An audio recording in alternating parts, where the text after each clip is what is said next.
A life-saving debt must be repaid. Is that so strange? Li Qiuran replied with a smile. Wang Tang let it go. Arrange the meal, then. Chen Sheng, who knew Li Qiuran well, nodded and went to make the arrangements. Booking a meal via the store phone was simple enough. Brother Yu, are we really going to eat with them? Huzi felt out of his depth with people like Li Qiuran, whose words felt layered with hidden meanings. Her background and aura made him deeply uncomfortable. She wouldn't let us leave otherwise. It's just a meal, not a trap. Don't worry. I bought 2 outfits each for my wife, mother, and sister-in-law. The prices were steep, but the quality was superior. I didn't mind the cost, and Huzi followed suit, buying gifts for his own family. Li Qiuran and Wang Tang tried to help, and when Li Qiuran insisted on paying, I firmly resisted. Li Qiuran insisted on buying clothes for my family, paying for them herself. I realized she was stubborn. If I refused, she would likely show up at my doorstep in the middle of the night to deliver them. She increased the gift to 3 sets each for my wife, sister-in-law, and mother, and included Huzi, ensuring no one was left out. Clothes are done. I've booked a table at Paimanlu. Let's head over. Li Qiuran had recently recovered from illness. She needed new clothes because her original ones were ruined in the mountains, and Chen Sheng's previous choices hadn't suited her. Her friend's visit provided the perfect excuse for a shopping trip. Paimanlu, the city's premier public-private partnership restaurant, had its manager waiting for their arrival. Whether due to Chen Sheng's reservation or his status, the manager was exceptionally deferential. I knew of this place. As a public-private entity, it was constrained by bureaucracy, making it difficult for private owners to make unilateral decisions. Unlike state-run restaurants where managers could easily use resources to curry favor with superiors, public-private managers faced more scrutiny and had less personal incentive to be extravagant. Comrade Chun, please, your private room is ready. You are too kind, Deputy Manager Su. We are just here for a simple meal. Chen Sheng shook hands with him politely before leading the group to the room, while I and Huzi remained silent. Comrade Chun, what would you like to order? It was unusual for a deputy manager to personally attend to guests, even for a high-service establishment. To ease the tension, Chen Sheng joked, I'm just a rough soldier, but I know ladies first. Let our 2 beautiful guests choose. He then added, Thank you for the personal welcome, Manager Su, but don't be so formal next time. He explained to me that Su was the original owner who stayed on as deputy manager because he couldn't bear to just sit at home collecting dividends. While typically public-private partnerships saw state officials take the lead, original owners sometimes retained roles if they were willing to work. Many former business owners kept a low profile to avoid resentment, but in a smaller establishment, staying on was acceptable. Such arrangements were rare, but not unheard of. I see. A pleasure to meet you, I said, shaking hands with Su. After the women ordered, Chen Sheng insisted I and Huzi pick some dishes too. Comrade Su Yu, I'm the host. If you don't order, it looks like I'm being overbearing. I was speechless at the misuse of the idiom.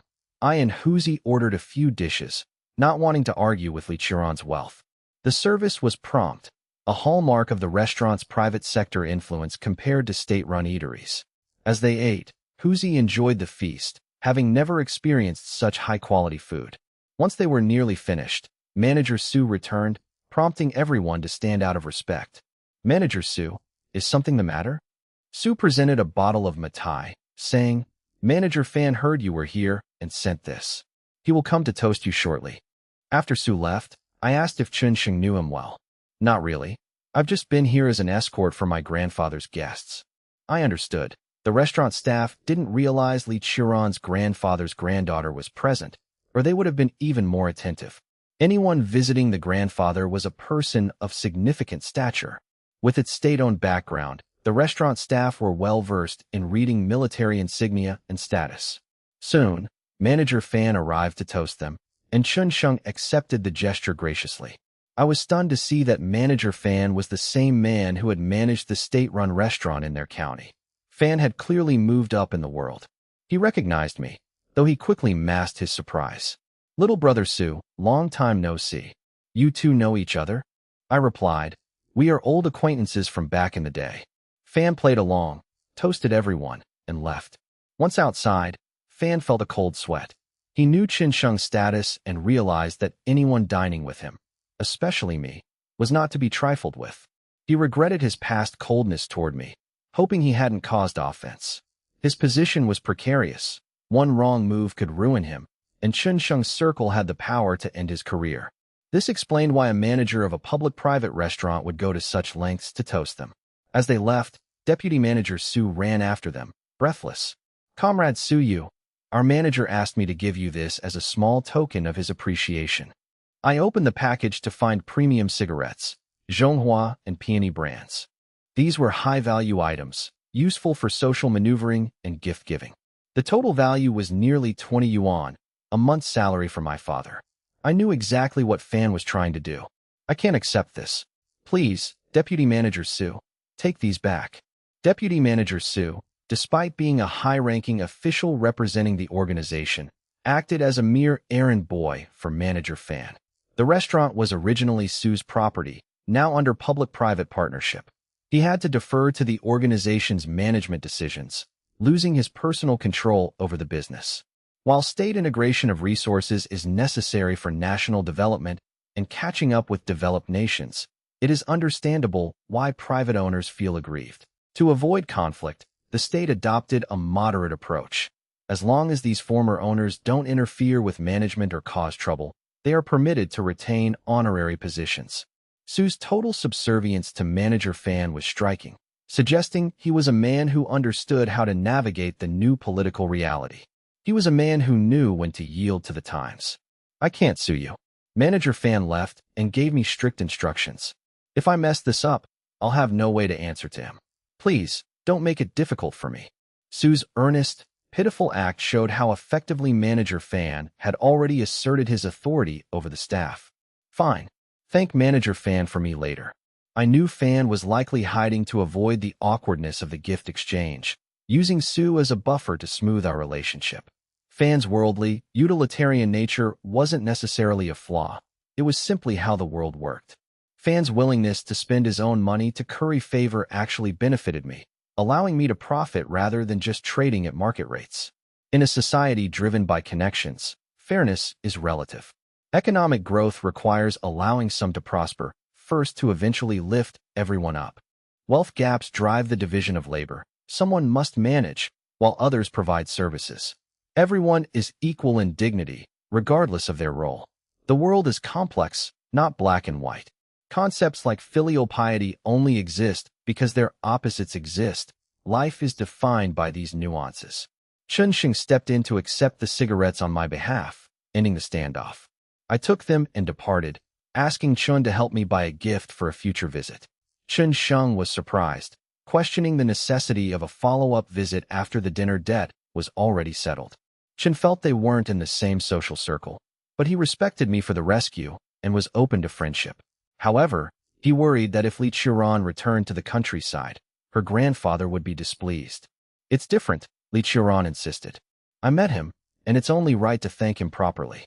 Chun fell silent. In this era, folk tradition held that if a savior pulled someone back from the brink of death, they were considered hard-fated and could change the victim's destiny.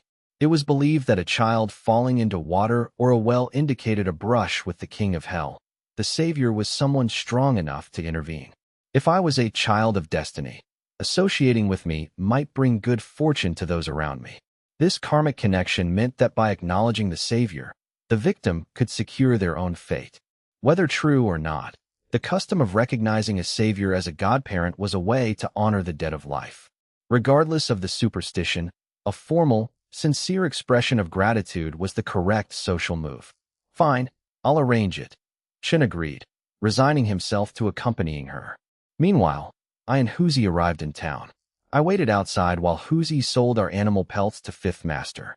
I had spent almost all my money, leaving only a small amount for pocket change. "Brother you, we got 35 yuan. Here is your 15.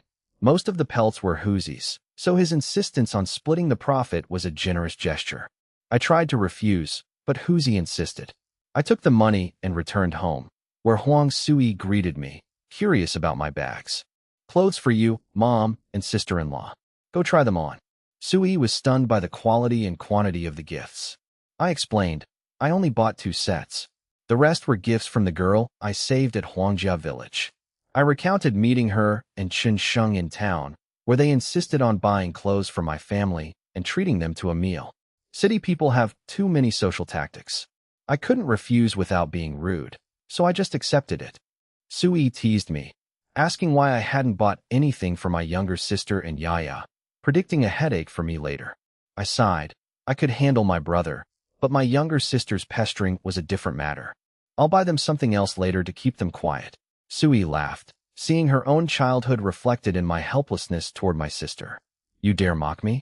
I playfully lunged at her, and the couple shared a tender moment. The room filled with warmth and affection. That afternoon, I focused on training the young eagles, investing my hunting points into animal taming. Stats: age 19, physique 25, strength 35, speed 25, stamina 30.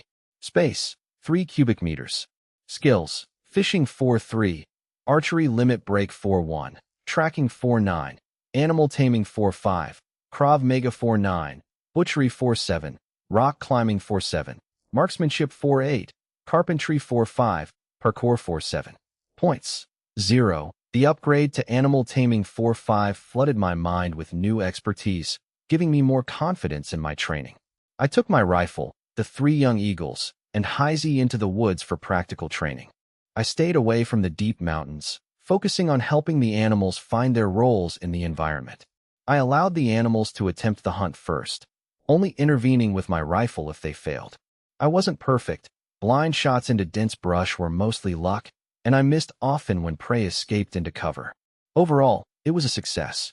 The animals were learning to coordinate, and their successful capture of a rabbit filled me with pride. Training a young eagle is far harder than training Heisey. While Heisey needs to learn to signal, stay quiet, and harass prey too large to tackle, the eagle's aerial nature makes teaching it to signal a slow, complex process. Compared to the eagle, training Heisey is child's play. By dusk, I returned home with 2 hares and 3 pheasants. Let's eat at the old courtyard, I said. You need to deliver the clothes to mother and sister-in-law anyway. I reluctantly agreed, hoping my younger sister wouldn't pester me. My wife assured me she'd be too distracted by the food to bother me. True enough, my sister was a gluttonous, tomboyish girl who lived for food and play. Despite her antics, we shared a genuine bond, which was why I indulged her. At the courtyard, my sister threw a tantrum until I promised her a new dress. I ate quietly, keeping the hares for myself and my wife, while gifting the 3 pheasants to my parents. I wasn't stingy, but I saw no need to give away everything. Third brother, is the job quota settled? His eldest brother, Shengger, asked. I'll ask when I go to the mountains with Huzi tomorrow, I replied. And have you and your wife decided about the job? I asked. Shengger nodded. I want the job, but I need to use your bicycle. I can't leave my wife alone at home. I rolled my eyes but agreed. The bike was already rumored to be Shengger's to help him save face for his marriage. Shengger's reputation was poor. Without a big item, like a bike, no woman would have married him. I didn't mind. I had money, and the used bike was just a transition piece. Lending it was a small price to pay to help my brother settle down. Shengger was relieved. His wife, Li Xiuqin, had been worried that if he lived at the factory, they would be separated like a living widowhood. They were newlyweds and couldn't bear the distance. Li Xiuqin felt guilty about constantly relying on her brother-in-law. But Shengger knew his brother. With the bike, he could commute daily, preserving their marriage.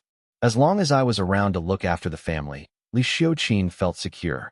Plus, Shengger could drop off Su's father at the town on his way to the county, making the commute efficient for everyone.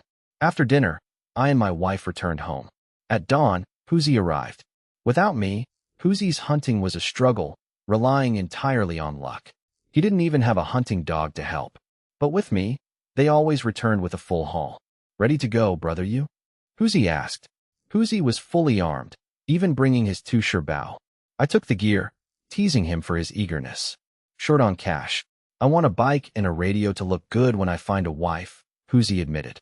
I laughed, teasing him for being too young to marry. In the village, however, 15 or 16 was a common age for marriage. Huzi insisted his father was already arranging a match. I grabbed my rifle and headed into the mountains with Huzi. Where are we going? Huzi asked. I wanted more than just pheasants and hares. I needed bigger game to make real money. Large prey only entered their area if driven out by predators. Dare to check Shirley Slope? I asked. You're crazy, Hoosie replied. Shirley Slope was a semi-primitive forest, feared not for tigers or leopards, but for venomous snakes and insects. It was a restricted zone full of hidden dangers. Yet, the animal population there was immense. We'll just stay on the perimeter, I promised. I knew the risks. I'd once killed a lone predator there that had been driven out by a tiger pack. I wouldn't risk Hoosie's life. I was there to hunt, not to die.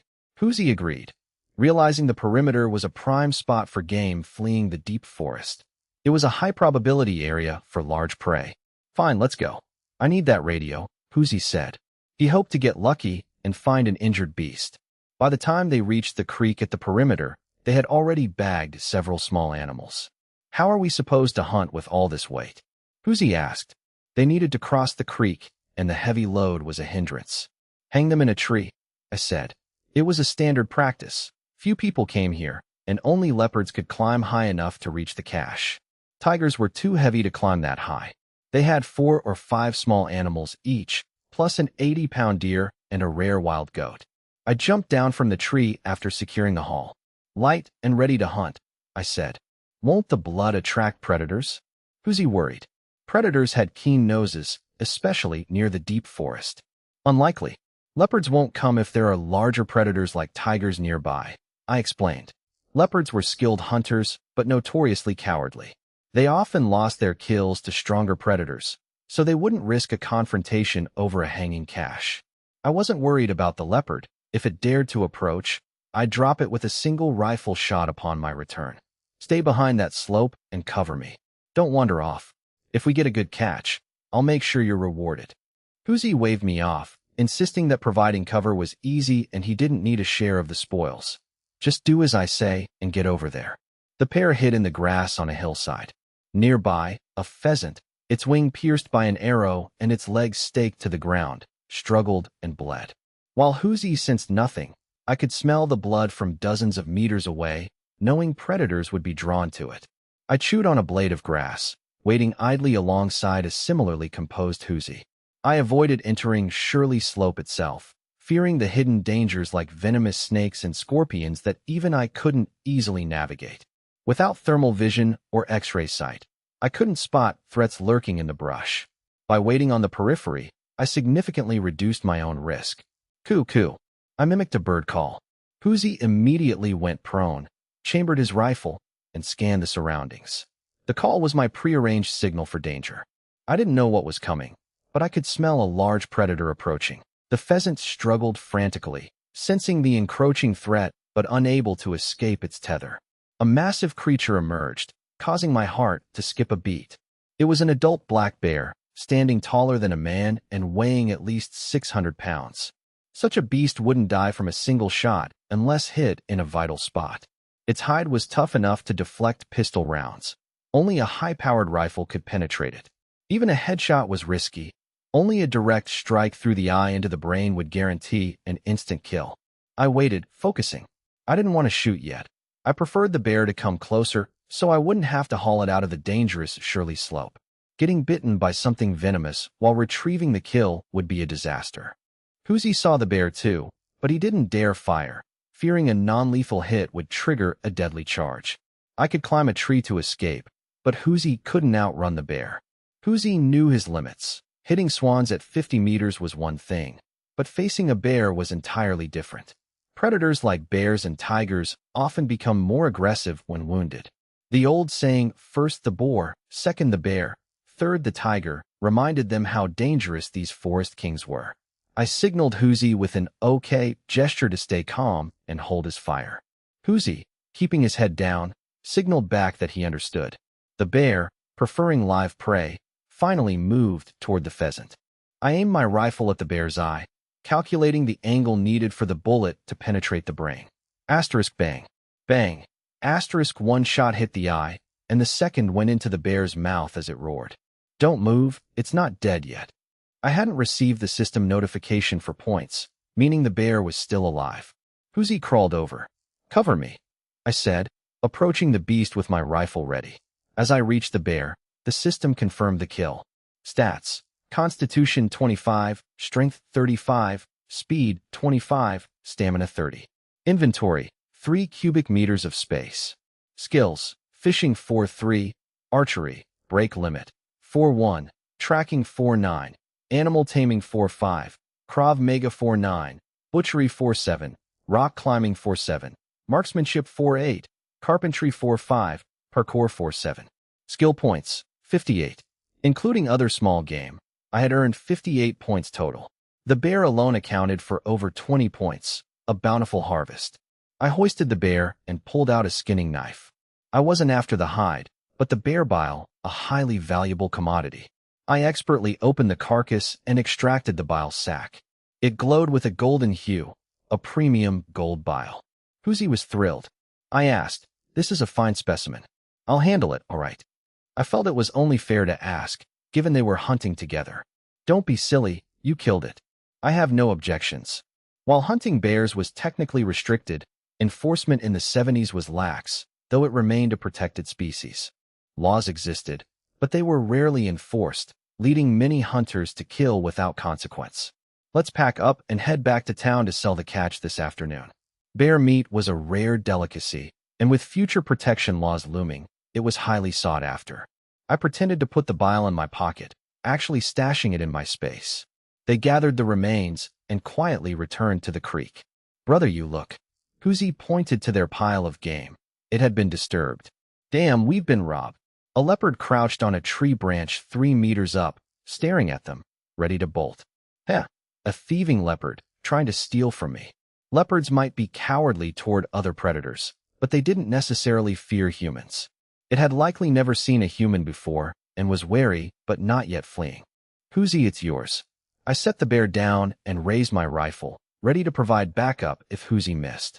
I wanted Huzi to have the chance to take a shot, especially since I'd already secured the bear. Since Huzi spotted the leopard first, it was only right he took the lead. "I've been itching for this. Watch me," Huzi grinned. The leopard hissed, attempting to intimidate the intruders. The leopard prepared to bolt, ready to abandon its prey if threatened or circle back for a sneak attack if the intruders seemed weak. Bang! Huzi's shot struck true, and the leopard tumbled from the tree. I was impressed. Huzi's marksmanship had improved. I had maintained my composure perfectly at 50 meters. Many veteran hunters struggle with adrenaline when facing large predators, but Huzi remained steady, though he knew I was backing him up. Huzi's confidence stemmed from knowing I would provide cover if he missed. He had clearly observed my readiness to act. I no longer obsessed over every point, having moved past the stage of needing to snatch every kill for myself. They had an agreement. Kills belonged to the shooter. I intended to compensate Huzi fairly for his help, keeping my word. Since Huzi spotted the leopard and fired first, the kill was rightfully his. Stealing a kill would ruin their partnership. I valued the principle of the matter. "Good shot. Let's go check it out." The 150-pound adult leopard had been eating my roe deer. Leopards often eat in trees to protect their food from scavengers. However, their weight limits how high they can climb, making them vulnerable to tigers. A leopard will always surrender its meal to a tiger. "It ate your prey, UG. I'll give you extra from the sale to make up for it." "Don't be ridiculous. It's just half a deer. You killed the leopard, keep the profit." Huzi insisted that if I wouldn't take the money, he would forfeit his share of the bear. Huzi was clearly trying to avoid feeling like a burden, as he knew he benefited greatly from hunting with me. I realized Huzi felt indebted, recognizing that hunting with me was vastly more profitable than going solo. Huzi didn't want to question my uncanny luck or skill, but he refused to accept scout fees on top of the advantages he already gained. Their friendship made it awkward to be too blunt, leading to this circular argument. "Fine, have it your way." I accepted. I wasn't a charity, but I valued my friend over minor profits. "Great. Can you skin the leopard for me later?" Huzi knew my skinning skills were unmatched in the region. Between us, no need for thanks. "Leave it to me." They gathered their prey. I kept the partially eaten deer to feed my dog, Heisey. "That's at least 900 pounds, UG. Can you carry that?" I flexed my muscles, showing off my physique. "See this? Can I remove the kint?" Huzi carried about 200 pounds, which was manageable on the path they had cleared. I braced myself, grit my teeth, and hoisted the massive load. I handed my rifle and bowed to Huzi, as I had no hands left. Both men struggled through the uneven forest floor, balancing their heavy burdens. They walked and rested intermittently. At this rate, we won't reach the village until 2. This delay meant they might not return from the city until dark. Huzi, go ahead, borrow a donkey cart, and meet me at the slope. I'll move the prey myself. How will you move it all? Huzi was confused by the logistics of moving over 1,000 pounds of game. I'll carry it in stages, move 50 meters, drop it, come back for the rest. Are you sure you can handle that alone? Huzi knew the distance was too great for such a method to be efficient. I intended to use my space to bypass the physical labor, though I couldn't let Huzi see. Stop worrying. Go get the cart. Huzi relented and left. Huzi planned to return with help if I wasn't at the slope. He knew the bear was valuable and decided to bring Su Xiaobin to watch the cart. Take your rifle, just in case. Once Huzi left, I sighed and stored all the prey into my space. I cleared the area, my space nearly full. I strolled back, taking my time to avoid arriving too early. I shot a few rabbits and a jackal along the way, picking them up quickly. When I reached the slope, I unloaded the game before Huzi arrived. I smoked under a tree until Huzi appeared. Su Xiaobin was with him. You're fast, Yuji. I retorted, stop talking and help load. The 3 of them loaded the cart, and Huzi sent Xiaobin back. By the way, Yuji, Xiaobin said Chunsheng and Li Qiran are at your place. Want to head back? I was momentarily stunned but immediately shook my head. Returning was out of the question. Li Qiran wasn't a monster, and Huang Sui was capable enough to handle her. Despite her rural background, her articulate speech suggested she was well-read, putting me at ease. Enough talk, let's go. If we're late, we'll be traveling in the dark. The 2 men set off on a donkey cart. Though the 1,000-pound load was heavy, Huzi whipped the donkey, and it surged forward with surprising speed. I insisted on selling in the city rather than the county town. To avoid a night journey, they had to push the animal hard. The poor donkey panted heavily, likely cursing its masters for their relentless pace.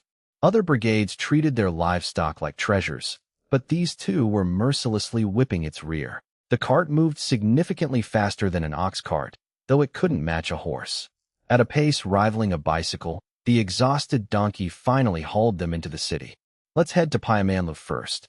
I chose Pyamanlu because I had existing connections with Manager Fan and Deputy Manager Su. I didn't care about social face. My only goal was a high price. Manager Fan had previously tried to mend relations, providing me with the perfect leverage to ensure the deal went through.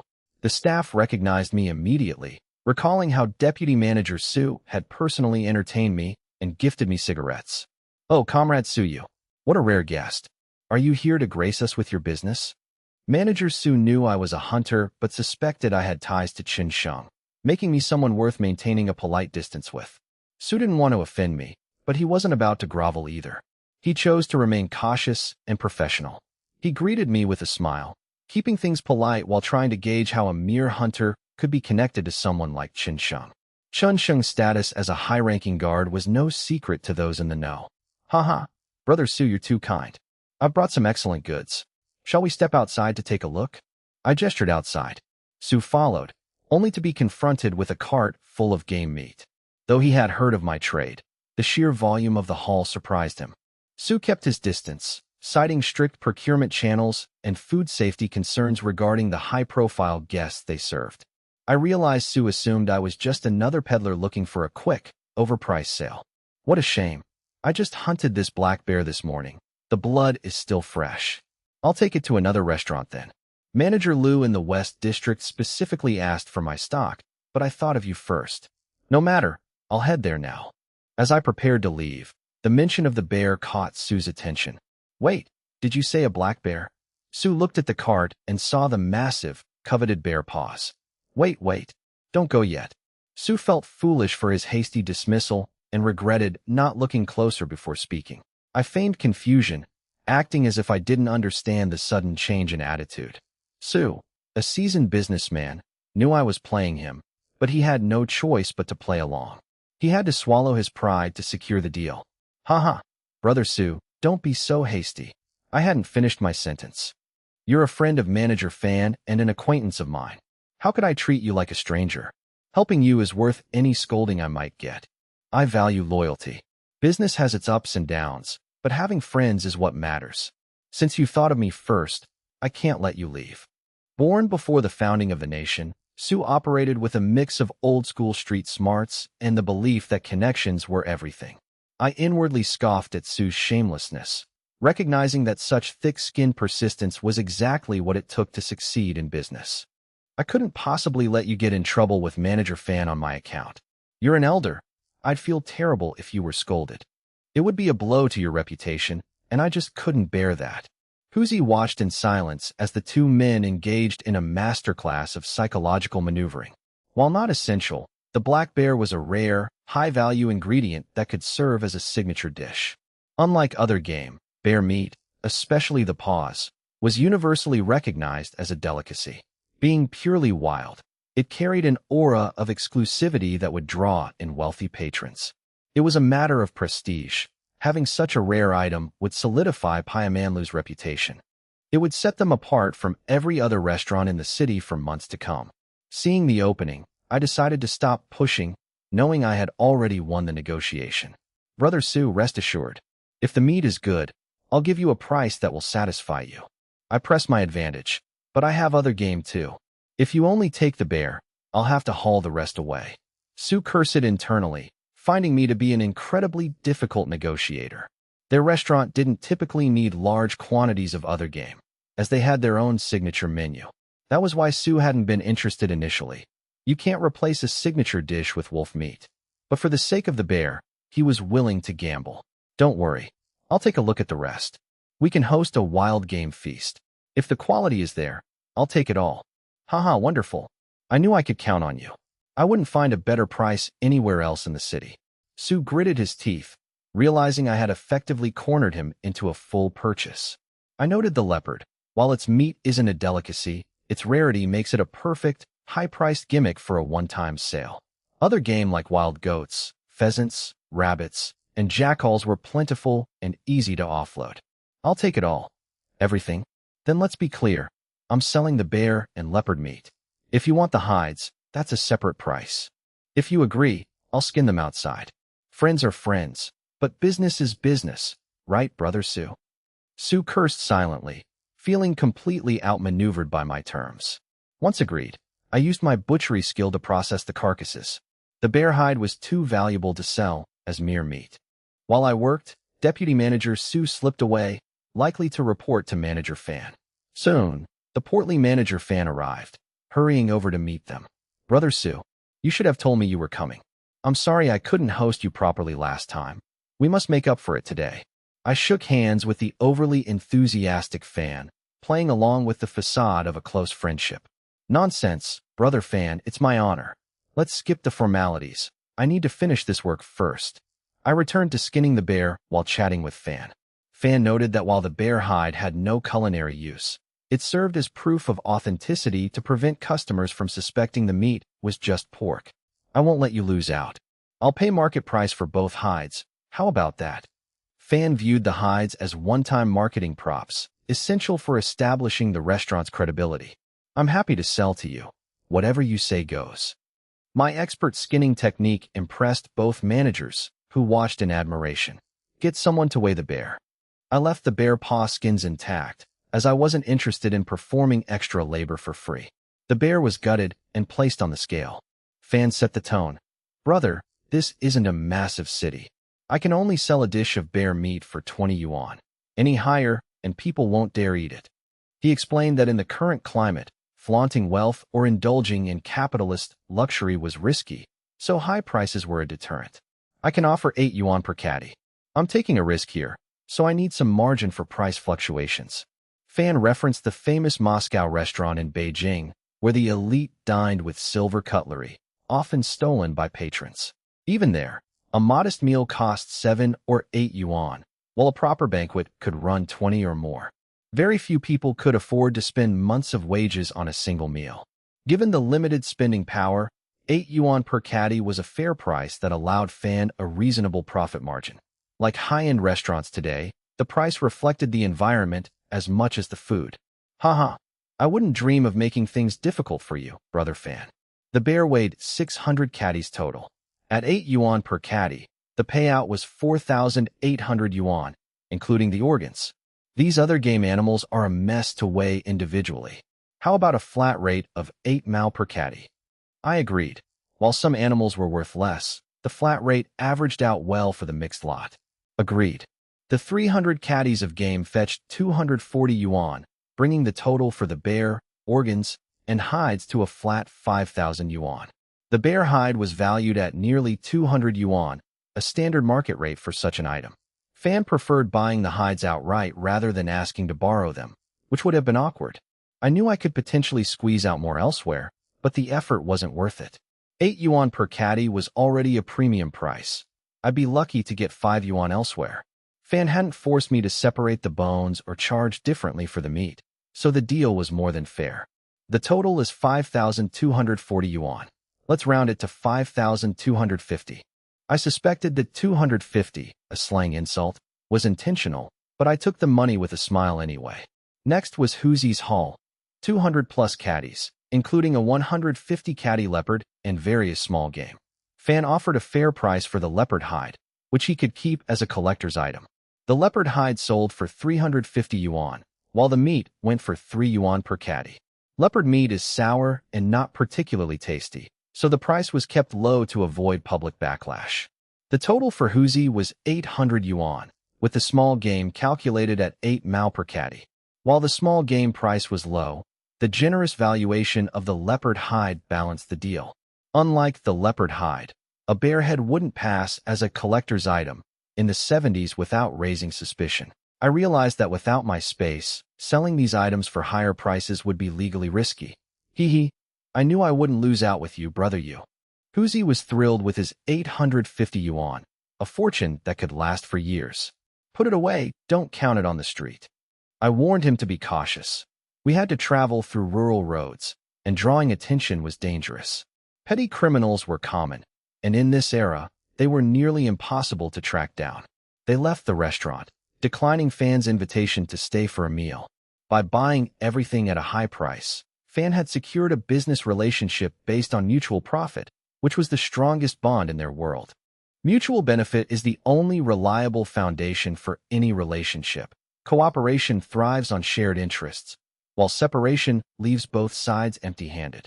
Wait, brother you, where are we going? I thought we were heading back. I rolled my eyes. Back? Not yet. I need to visit the steel mill. You stay here and watch the donkey cart. I'll go in alone. If Zheng Yuegua knew I'd arrived by donkey cart, he'd immediately guess I was selling game meat.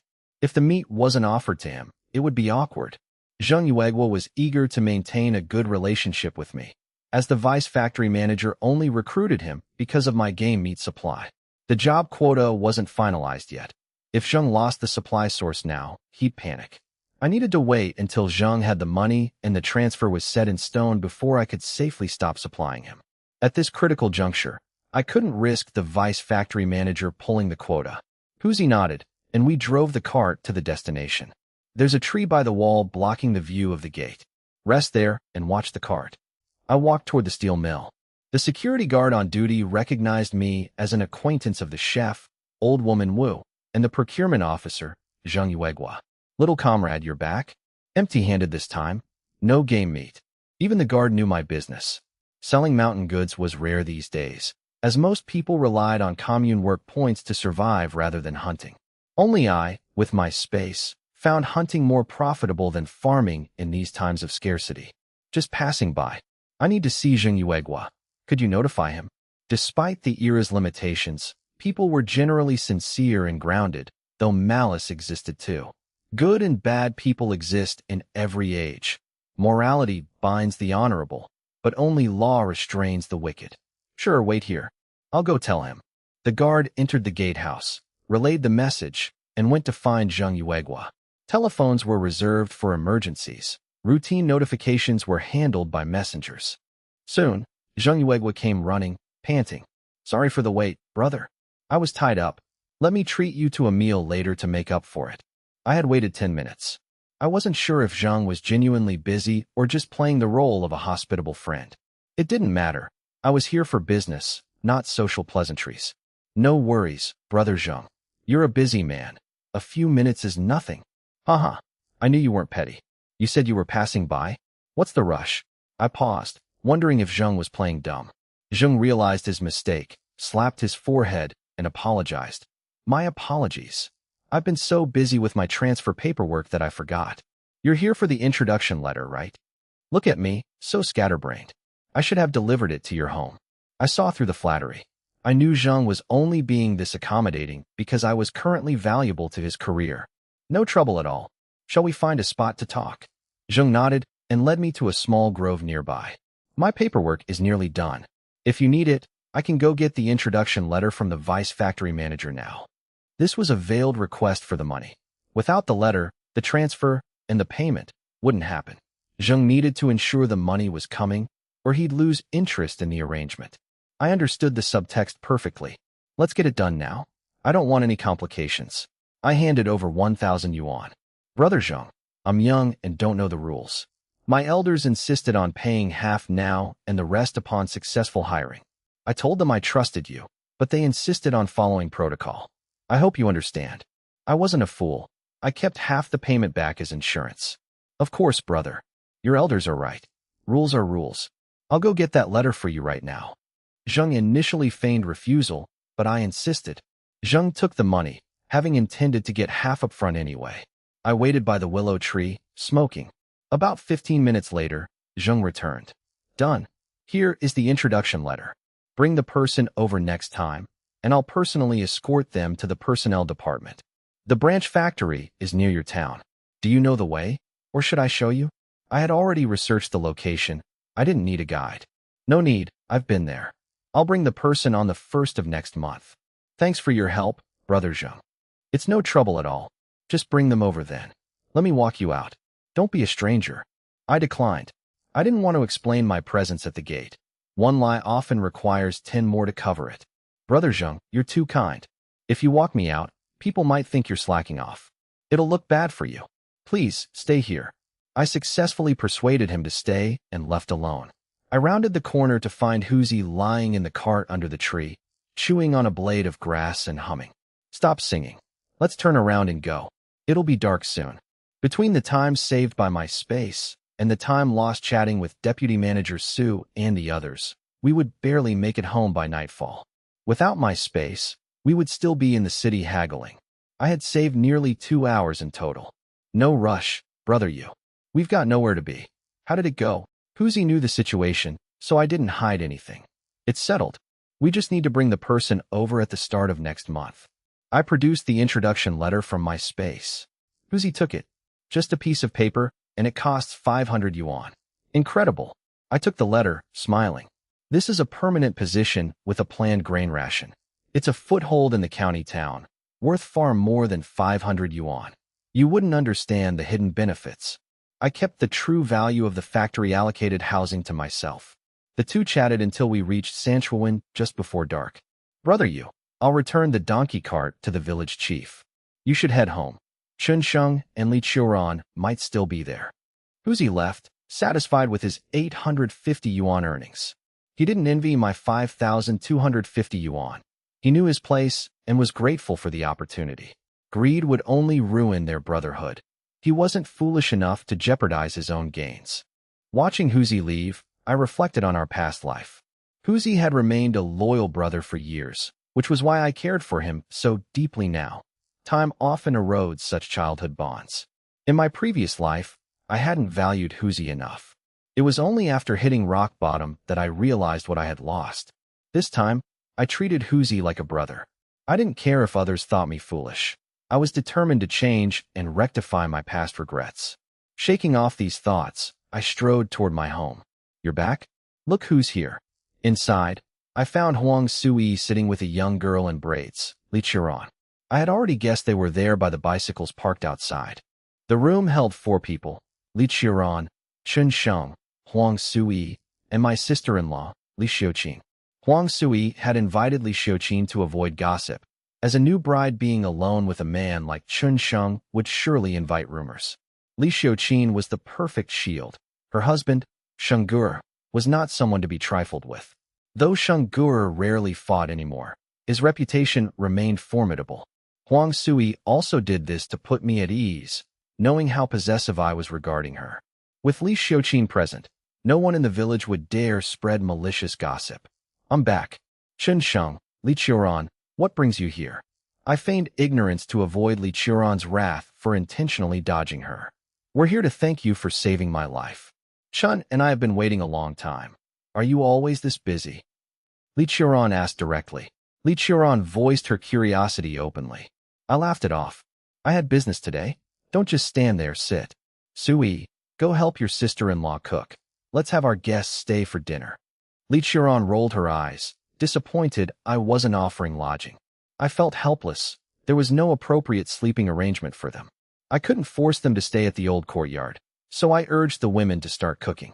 Li Qiuran wasn't afraid of the dark, especially with Chen Sheng, a former guard captain armed with a pistol, protecting her. However, with the women leaving for the kitchen, she felt awkward and followed them, leaving me and Chen Sheng alone. The two men fell into an awkward silence, lacking any common ground to discuss. I broke the tension by mentioning my business. Sorry for the delay. I was busy securing 4 factory spots for my family. Here are the introduction letters. I apologize for keeping you waiting. I placed the introduction letter on the table. The official seal confirmed its authenticity. The day had been agonizing for Chen Sheng, trapped between 3 women. He only stayed to ensure Li Qiuran's safety. With the women out, the 2 men were left in awkward silence until I produced the letter, providing a much-needed distraction. Planning to send your brother, brother-in-law, and brother-in-law-to-be to the steel mill? Why aren't you going yourself? I struggled to focus on the food. With my new wife and sister-in-law both cooking, guessing wrong would be disastrously awkward. Guests first, Chen Sheng. You go ahead. I couldn't refuse. Huang Sui was watching me expectantly, waiting for me to prove I knew her cooking. I knew her well enough to realize she wanted me to participate and, more importantly, to succeed. Internally cursing the boring game, I signaled Chen Sheng to start. For Chen Sheng, the stakes were lower, but I recalled a cautionary tale of a groom who guessed his bride's touch wrong and faced a ruined wedding night. Fine, I'll test the waters. But you have to reveal the answers after each guess so we can verify. I silently praised Chen Sheng for using a process of elimination to narrow down the odds. This spicy chicken? I guess sister-in-law made it. Chen Sheng played it safe, guessing Li Qiuran would invite trouble, and guessing Huang Sui would be socially tone-deaf. He avoided the latter not out of jealousy, but to avoid being accused of colluding with me. He couldn't guess Huang Sui. That was my wife, and the look in her eyes made it clear she was waiting for her husband. Wow, impressive. You're right. They cheered. Li Xiuqin was the easiest to identify. She worked harder than the others, perhaps feeling inferior to the city-bred Li Qiuran or indebted to me for her husband's job.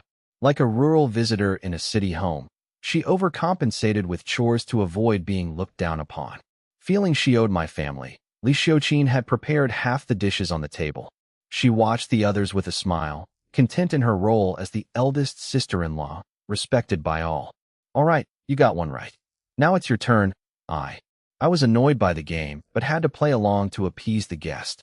I reached for the braised eggplant, a dish I knew Huang Sui had made before. I didn't commit immediately, instead feigning a move toward the dish, while watching Huang Sui's reaction to gauge if I was right. Thanks to my eagle eye, I caught a subtle shift in her expression. I quickly pivoted to a different dish, but Li Qiuran immediately noticed my hesitation. No way. You're cheating. You were watching Sui's face. That doesn't count. Enough guessing. It's getting late. Finish up and head home before your families worry. Chen Sheng agreed immediately. They decided to stop. The world was simply too unkind to men. After finishing the meal, I, Huang Sui, and Li Xiuqin saw Chen Sheng and Li Qiuran off. The couple rode away, and the others returned inside. I wasn't failing to guess. There were just too many dishes to distinguish, I muttered. Huang Sui giggled, and I joined in. Silly. Why are you explaining so seriously? I'm a common girl, not delicate. Li Qiuran was excited, so we just played along to save face. Don't take it to heart. Sigh. I agreed with a grin. Huang Sui rolled her eyes and said, Clean up the dishes you cooked and put them in the kitchen for tomorrow. I'll handle the rest. I realized the trap. I didn't know which dishes I had actually cooked. She was still making me guess. Oh, I forgot. I need to take the introduction letter to Shungur at the old courtyard. You clean up, I'm heading out. I bolted out the door toward the old courtyard. Women are terrifying, I thought. They act indifferent, but are always digging pits. I'll deal with her tonight. I hummed a tune on my way, while Huang Sui stood stunned, finally realizing I had no idea which dishes were mine. She burst into laughter, realizing her slip of the tongue had backfired.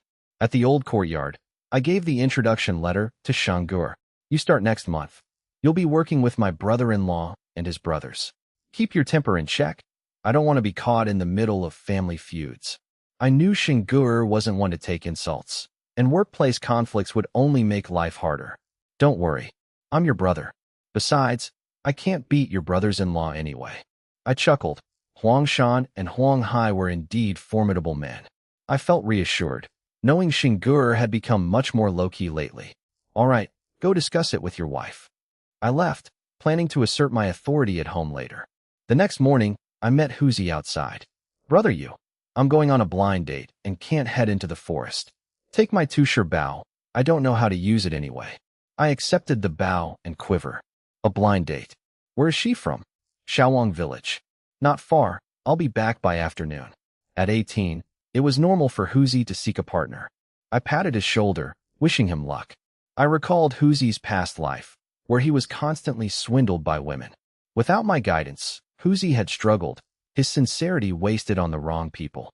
In the 70s, marriage was difficult for those with poor class status. Some resorted to bride swapping to continue their lineage because no one wanted to marry into a family facing political persecution. With homes raided and families forced into hard labor, swapping became a desperate survival strategy. Others were simply too poor to afford a bride, as even basic food was scarce. Borrowing grain or foraging for wild vegetables and tree bark was common. My village was better off due to a nearby river, ensuring irrigation. Other villages often fought violently over water rights. Huzi looked happy, oblivious to the hardships. I'm off to town with my dad to buy new clothes for the meeting. I nodded and returned to my home. Why are you back? Wasn't Huzi here? Huang Sui asked. She had seen Huzi lingering earlier and misunderstood his intent. He's going on a date and gave me his bow. I'll head out later. Hunting was Huzi's livelihood, but I treated it as a way to improve my life, not a burden. Having satisfied my basic needs, I understood that life was about more than just survival. After spending another half hour with Huang Sui, I finally left. Women are truly a hero's grave, I sighed. I entered the forest with Haizi and the 3 young eagles. I whistled, and the eagles dove from the sky. They landed on my shoulders and arm, well-trained and obedient. Easy, you're scratching me. I fed the meat strips. No meat for you, Haizi, unless we find prey. I kicked the dog aside. Haizi was still too impatient, barking and scaring off game. It was just a puppy, lacking the necessary discipline. I sent the eagles to scout while I and Haizi began the hunt. I tracked the prey based on the eagles' signals, moving with precision. I rewarded Haizi with the organs of their kills, hanging the rest in the trees. I had to teach the dog that hunting led to rewards, or it would lose interest. All right, your belly is full, stop whining. I suspected Haizi was acting. The dog only sprinted after the gunshot, clearly feigning laziness. After gutting the prey, I tossed it into my space, which was nearly full. My space was only 3 cubic meters, holding about 3 tons of water or 167 barrels. While water fits perfectly, bulky items take more room, though thousands of pounds of game fit easily. Theoretically, the space could hold 6,000 pounds of meat, but packing limitations make that impossible. I spent the day wandering the forest with Haizi and the young eagles, eventually heading to the outskirts of Shirley Slope for larger game. Shirley Slope is massive, like a semi-primitive forest. Circling its perimeter takes an entire day. When Haizi chased a bird toward the slope, I called it back sharply. I slapped the dog and dragged it away by its collar. I scolded and kicked the dog, warning it not to wander off again. I remained vigilant. The outskirts were dangerous, and I was alone. I signaled Haizi to bait the trap. Seeing my calm demeanor, Haizi moved forward while I waited with my rifle. Once the prey was dead, I ordered the dog away. I gutted the kill, fed the organs to the animals, and stored the meat in my space. This method had already yielded several wolves and a plump, brown-furred fox. Suddenly, I smelled a strange, pungent odor, like rotting seafood, unlike any animal I'd encountered. I wondered why I could smell it but see nothing. Hidden under a tree, I watched as the young eagles flew off to hunt. Only I and the dog remained. The bait was only 30 meters away. I should have spotted any predator. Despite the smell, I detected no movement. I ordered Heisey to investigate. Heisey whined, clearly reluctant to move. I threatened to kick it. Heisey moved forward cautiously, sensing danger I couldn't yet see. Heisey whined in place, refusing to advance further. I threw a stone, forcing the dog forward. Heisey acted terrified, far more than it had been with the wolves. I grew cautious. Animals sense danger far better than humans. As Heisey approached the brush, something lunged at it. Heisey shrieked in terror. I rushed forward with my rifle, unafraid of a visible enemy. I shouted for the dog to stop panicking. I arrived to find a large python constricting Heisey. I fired a shot. My aim was precise enough to hit the snake without killing the dog. I accidentally grazed the dog's leg. The bullet pierced the snake, wounding the dog's leg, though it wasn't life-threatening. I fired again. The second shot hit the snake's head after it released the dog. The snake was killed instantly. I used my knife to free the dog. I comforted the whimpering dog, promising to cook the snake for it. I bandaged the dog's leg, ignoring its complaints about the minor wound. I dragged the heavy python away, planning to process it for meat. I stored the snake in my space and prepared to move on. Heisey's injury was superficial, allowing us to continue. I was surprised the bullet had penetrated the thick scales. We continued hunting, with Heisey still tracking despite its limp. I caught the scent of a wild boar herd. Wild boars have a distinct, pungent odor due to being uncastrated. This meat was highly valued by game collectors. I warned Heisey to stay back. I whistled, sending the young eagles to scout the area. The scent only indicated the boars had been nearby, not their current location. Using the eagles saved me from searching blindly. Hearing the young eagles cry, I pinpointed their location and sprinted toward them with my rifle. Heisey followed closely as I pushed through the tall grass, revealing a group of wild boars nearby. I retrieved my M1911 pistol from my space and chambered a round. Pistols are for finishing blows. They rarely kill a boar instantly, and a wounded, fleeing animal is often lost. Go, flank them. When you hear the shots, charge in to harass the herd, understand? Thanks to my upgraded beast taming skill, Heisey was highly intelligent. Like any well-trained hunting dog, it understood the command to flank. Heisey looked reluctant, but, under my gaze, begrudgingly slipped into the brush. I planned to use my rifle first. When the herd scattered after 5 shots, Heisey's sudden appearance would create the perfect opening. If I couldn't reload the rifle in time, I'd use the pistol. Precision was key, aiming for eyes, ears, or vulnerable spots.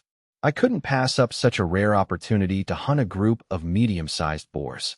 While villagers prized the massive Paolon Z trap-caught boars for their sheer size, they were mostly valued for the meat rations they provided. In truth, the meat of those massive boars, like domestic studs, was poor quality and lacked market appeal. However, a 200-pound wild boar was different. If prepared well, the meat was delicious and tender. With thinner hides than the giants, these boars were vulnerable to pistol fire.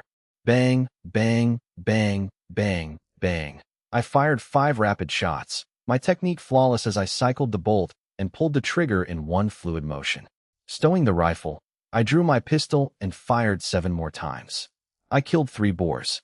The pistol's effective range was limited to 50 meters, and the herd was too alert to let me get closer. Killing 3 at that distance was a testament to my innate talent. Otherwise, I might have missed entirely. 8 boars in total, a massive haul. I cheered. I stored the carcasses in my space immediately. I couldn't risk butchering them on site. The scent of blood would attract predators like wolves or tigers, and I couldn't handle a large pack while reloading. Wolves were opportunistic. If I showed weakness, they would attack. Even with my Grandmaster level Krav Maga, I wasn't confident in fighting a 500-pound tiger barehanded. Let's go, time to head back. I tossed meat strips to Heisey and threw one into the air, which the young eagles caught mid-dive. I sprinted away, Heisey chewing on the go, while the eagles circled overhead. I checked my system panel. 19, physique 25, strength 35, speed 25, stamina 30, space 3 cubic meters. Skills: fishing, LV3+, archery limit break, LV1+, tracking, LV9, beast taming, LV5+, Krav Maga, LV9, butchery, LV7+, rock climbing, LV7+, marksmanship, LV8+, carpentry, LV5+, parkour, LV7+. Skill points, 283. With my first limit break option available and my points nearing 300, I felt bold. Hunting at Shirley Slope was risky, but the rewards were worth it. Driven by a need to reach 300 points, I spent the remaining daylight hunting small game like pheasants and rabbits. As dusk fell, I realized the danger of the forest at night and decided to descend immediately. I didn't check my total, but I knew I had enough. I refused to spend the night in the dangerous woods.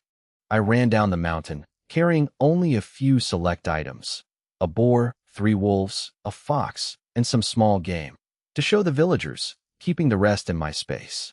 I needed to maintain my persona as a skilled hunter to justify my new house without raising too much suspicion. Hunting wasn't illegal, and my background as a soldier's son provided cover. I checked my points, 314. With over 300 points, I could upgrade multiple skills to limit break.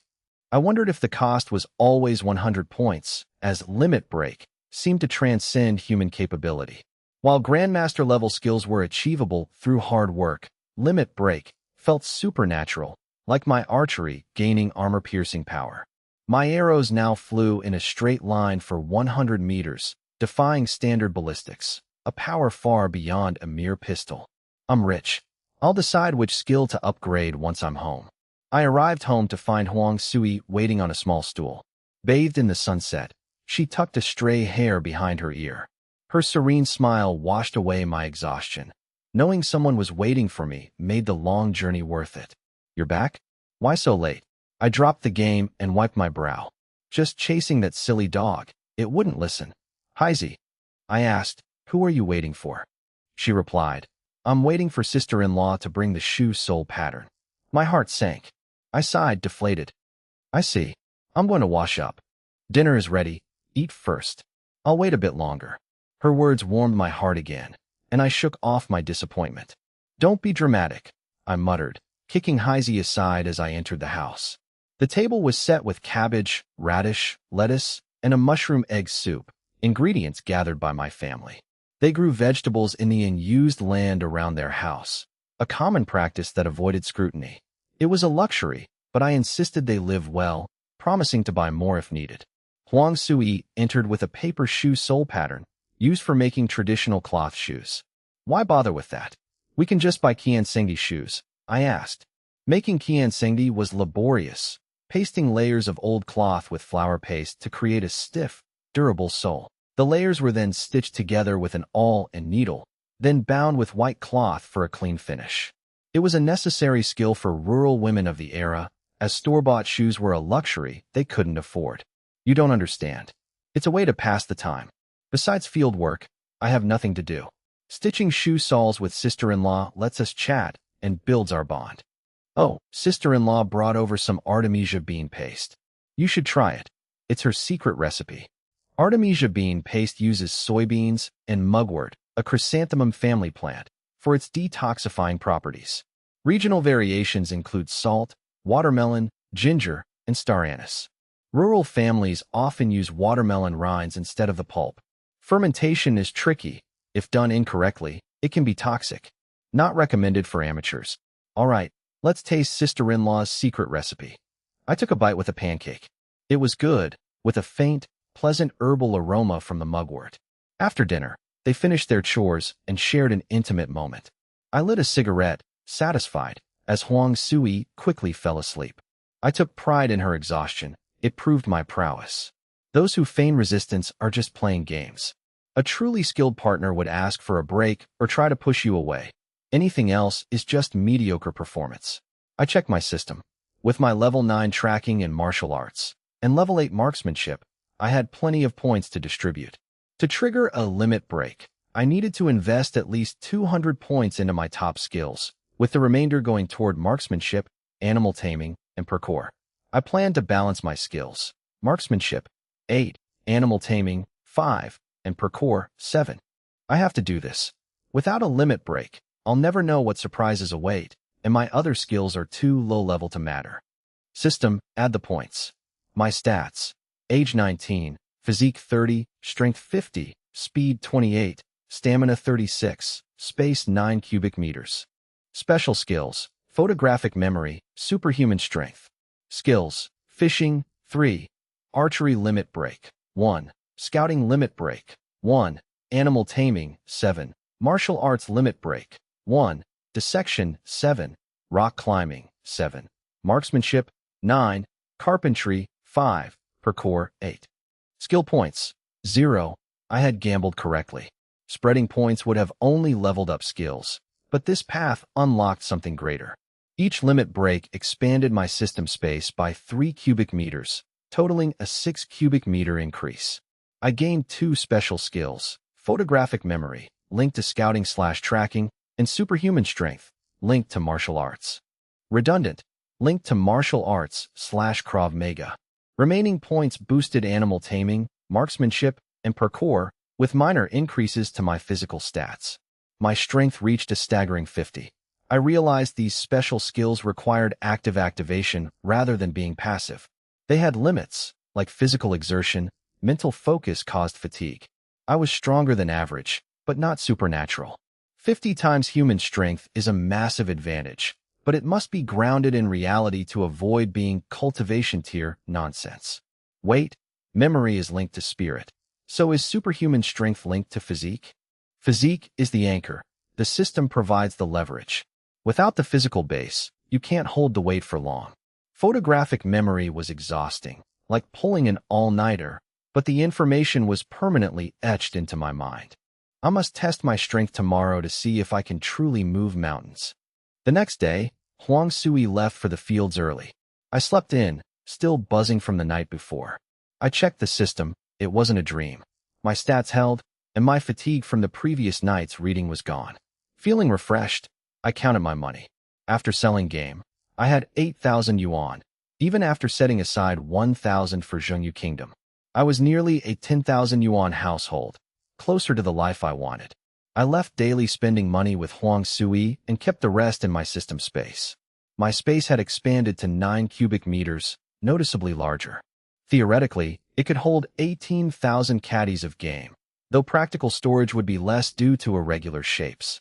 I had nearly 5,000 caddies of meat, including 8 wild boars, stored inside. Selling it all to the steel mill would be wasteful. They couldn't pay high prices for rare game like Filong without raising suspicion. With the labor union watching, high-end game would be a liability for any official. I decided to sell in batches to avoid scrutiny and theft. Because the space kept items in stasis, the meat remained perfectly fresh, as if just killed. I would sell high-value game to restaurants and bulkier items like wolves and goats to the steel mill. I also had a sick deer in storage, a valuable prize. I pulled out a wild boar to butcher it, making it look like normal work. Living at the edge of the village, I was safe from prying eyes. Using my dissection skill, I skinned the boar efficiently without needing water. I finished the boars quickly, leaving the smaller game for later. Restaurants didn't want offal, so I decided to keep it. In the village, nothing went to waste.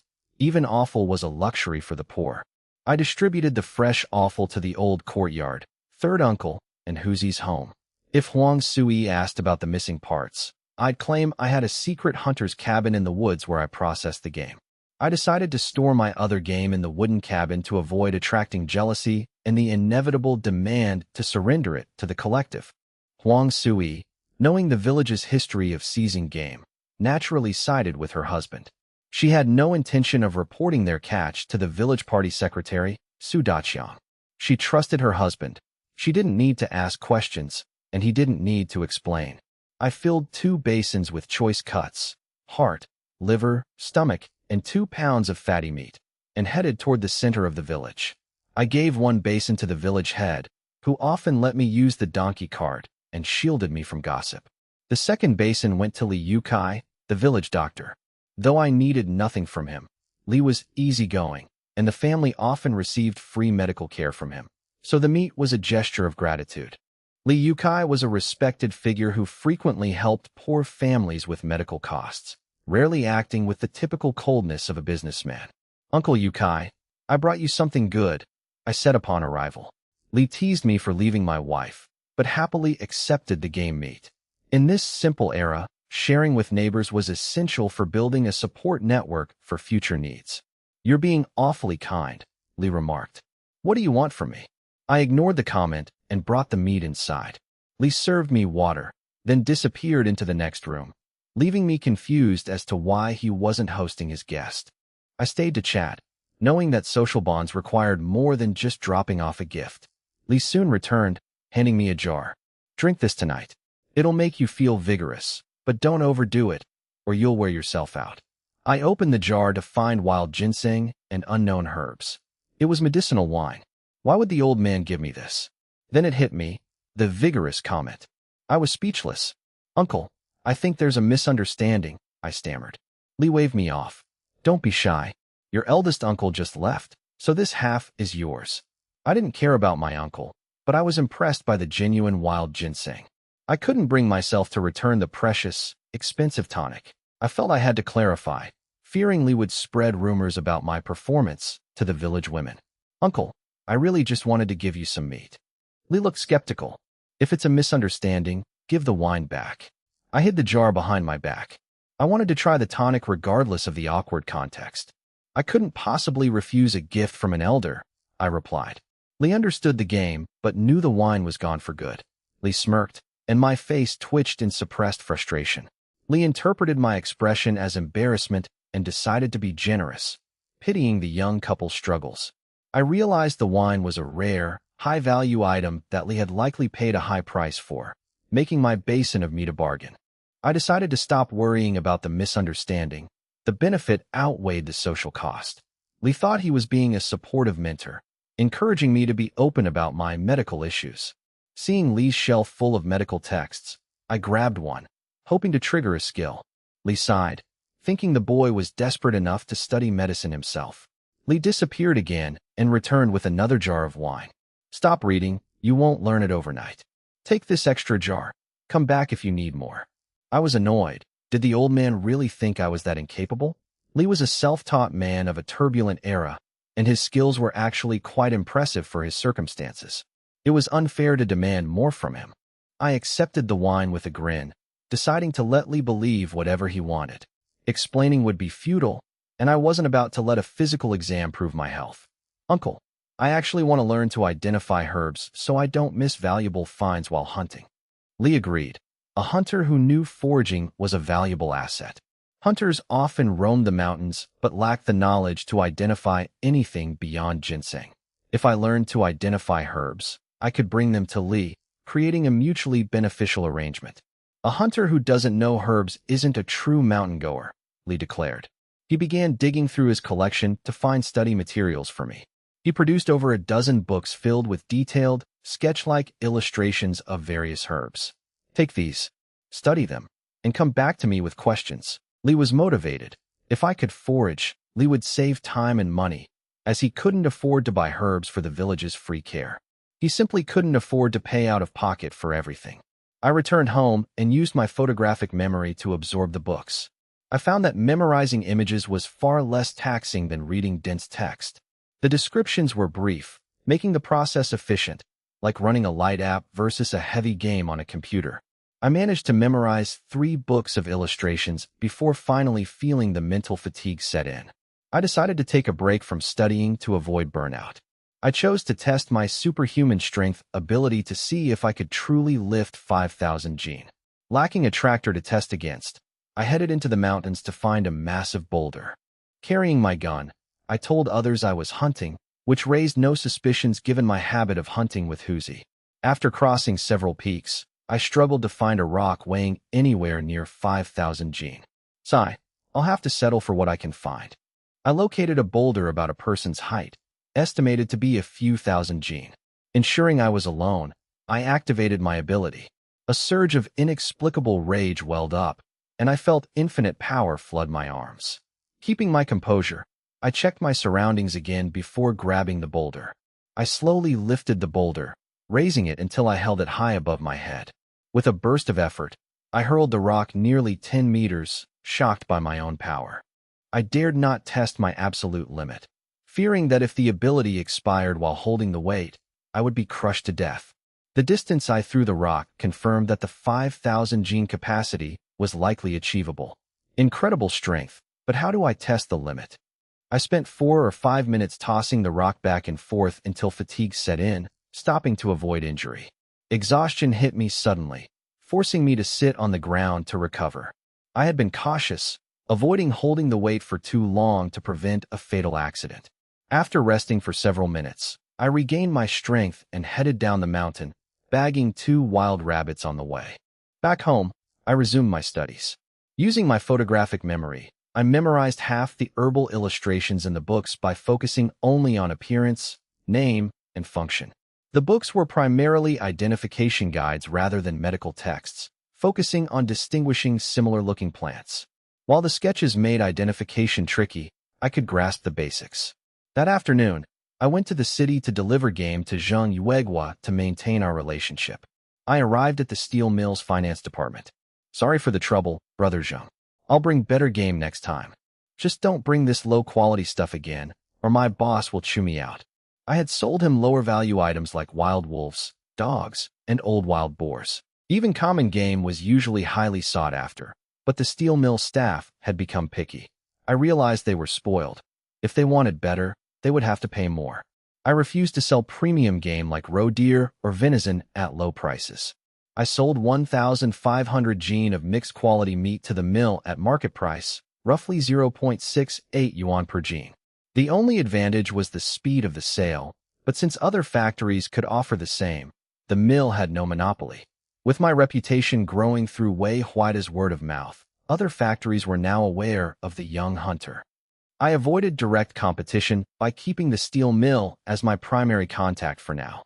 Leaving the mill, I sold another 1,000 gene of mid-tier game like goats and badgers to various local restaurants. While the steel mill sale earned me over 1,000 yuan, the restaurant sales netted me 1,500 yuan. With 2,000 yuan in hand, I took my donkey cart to the city to sell my remaining premium stock to several high-end restaurants. No single buyer could handle my total inventory of nearly 5,000 gene. Having sold all my stock in one day, my total income exceeded 4,000 yuan, making me a 10,000 yuan household. Even after setting aside 1,000 yuan for Zhang Yuegua, I held over 11,000 yuan. I was now the richest man in Sanchuan village, but I resolved to remain low-key to avoid trouble. Back in the village, I returned the cart and finished memorizing the remaining herbal books. When I returned the books to Li Yukai and asked for more, Li was skeptical, as such rapid learning seemed impossible. While photographic memory helps with recognition, memorizing complex herbal details is usually much harder. Li assumed I was only memorizing the most useful or valuable herbs. This assumption made my speed seem plausible to the old man. Li figured I was only picking out the dozen or so herbs actually found in their region. Young people's brains are truly sharp, Li sighed, thinking I was wasting my potential by being selective. Li believed that without practical application, memorizing non-local herbs was useless. Li gave me 5 or 6 more books.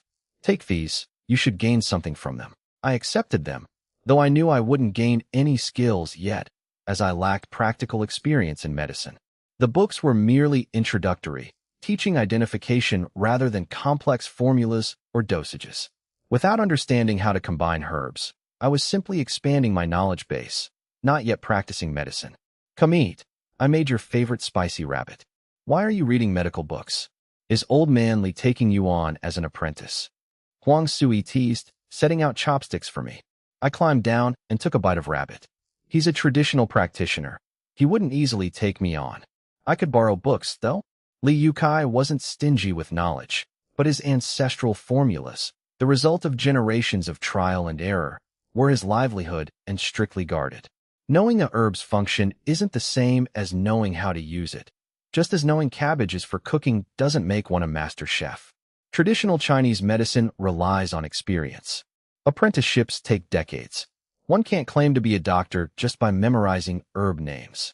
If you aren't learning medicine, why study so hard? Huang Sui rolled her eyes, a sight that made my appetite grow. Who said beauty was a blade? It was a feast. Stop staring. Haven't you seen enough after all this time? She no longer blushed at my gaze. She had grown accustomed to my scrutiny. We were an old married couple now. There was nothing left to hide. She gave me another look, devoid of pretense. I suppressed my urges, finished my meal, and returned to my books. I studied in bursts, resting between sessions to manage the mental strain. By nightfall, I had memorized all 15 books, my recall now instantaneous. That night, Huang Sui was remarkably compliant, fulfilling my every request without hesitation.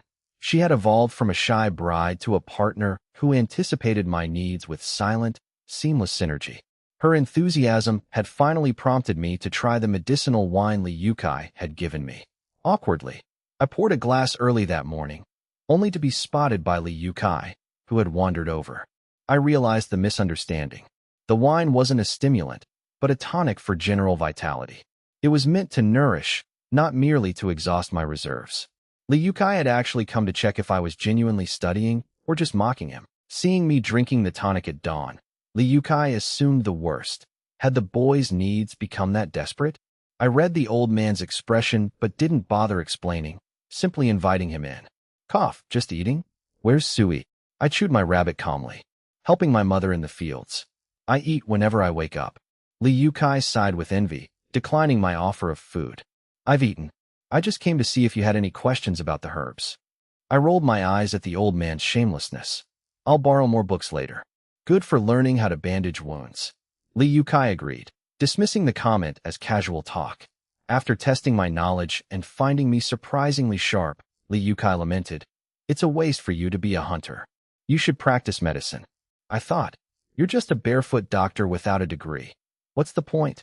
"Not my ambition," I replied, continuing to eat as Li Yukai watched me drink the tonic. Huzi burst in, and Li Yukai took the hint and left.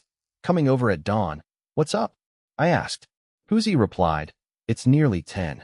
I checked my watch, realizing I'd slept in after the previous night's activities. "What do you want?" "I need you to come to the city with me." "Why?" "The game is already sold. My fiancé's father demands a big item before the wedding." "You're actually going through with this?" I was surprised at how quickly things had progressed toward marriage. Huzi nodded, looking sheepish. "Is her family reliable?" I asked, wary of a scam. I offered a subtle warning, leaving the decision to Huzi. Huzi scratched his head. "The father is just competitive. He wants a big item because others in their village got them." Wang Bolong. "A strange obsession," I noted. "Do you like the girl?" Huzi nodded. "Fine. What are you buying?" "I want a bike, but my mother wants a sewing machine. It's safer if the in-laws keep it." I understood. The bridal gift pressure was intense. A bike was expensive, while a sewing machine was a practical, mid-range investment. If you want new items, you'll need tickets from the black market. Used ones are easier to find. Decide what you want. We have time. The black market opens at night. No need to decide. We're getting the sewing machine first, then the bike after the wedding. It was a sensible precaution against greedy in-laws. I had only given my wife a watch. I hadn't bothered with the standard big items, and luckily, the Huang family hadn't cared. "Fine, that's settled. Let's head to town this afternoon to pick out some new clothes for your wedding." Huzi nodded eagerly. He hated the idea of wearing the second-hand clothes his parents insisted on, even if they looked nearly new. He was determined to wear something new for his wedding, even if it meant getting a scolding later. Huzi envied my independence. While they were the same age, I could make my own decisions without family interference.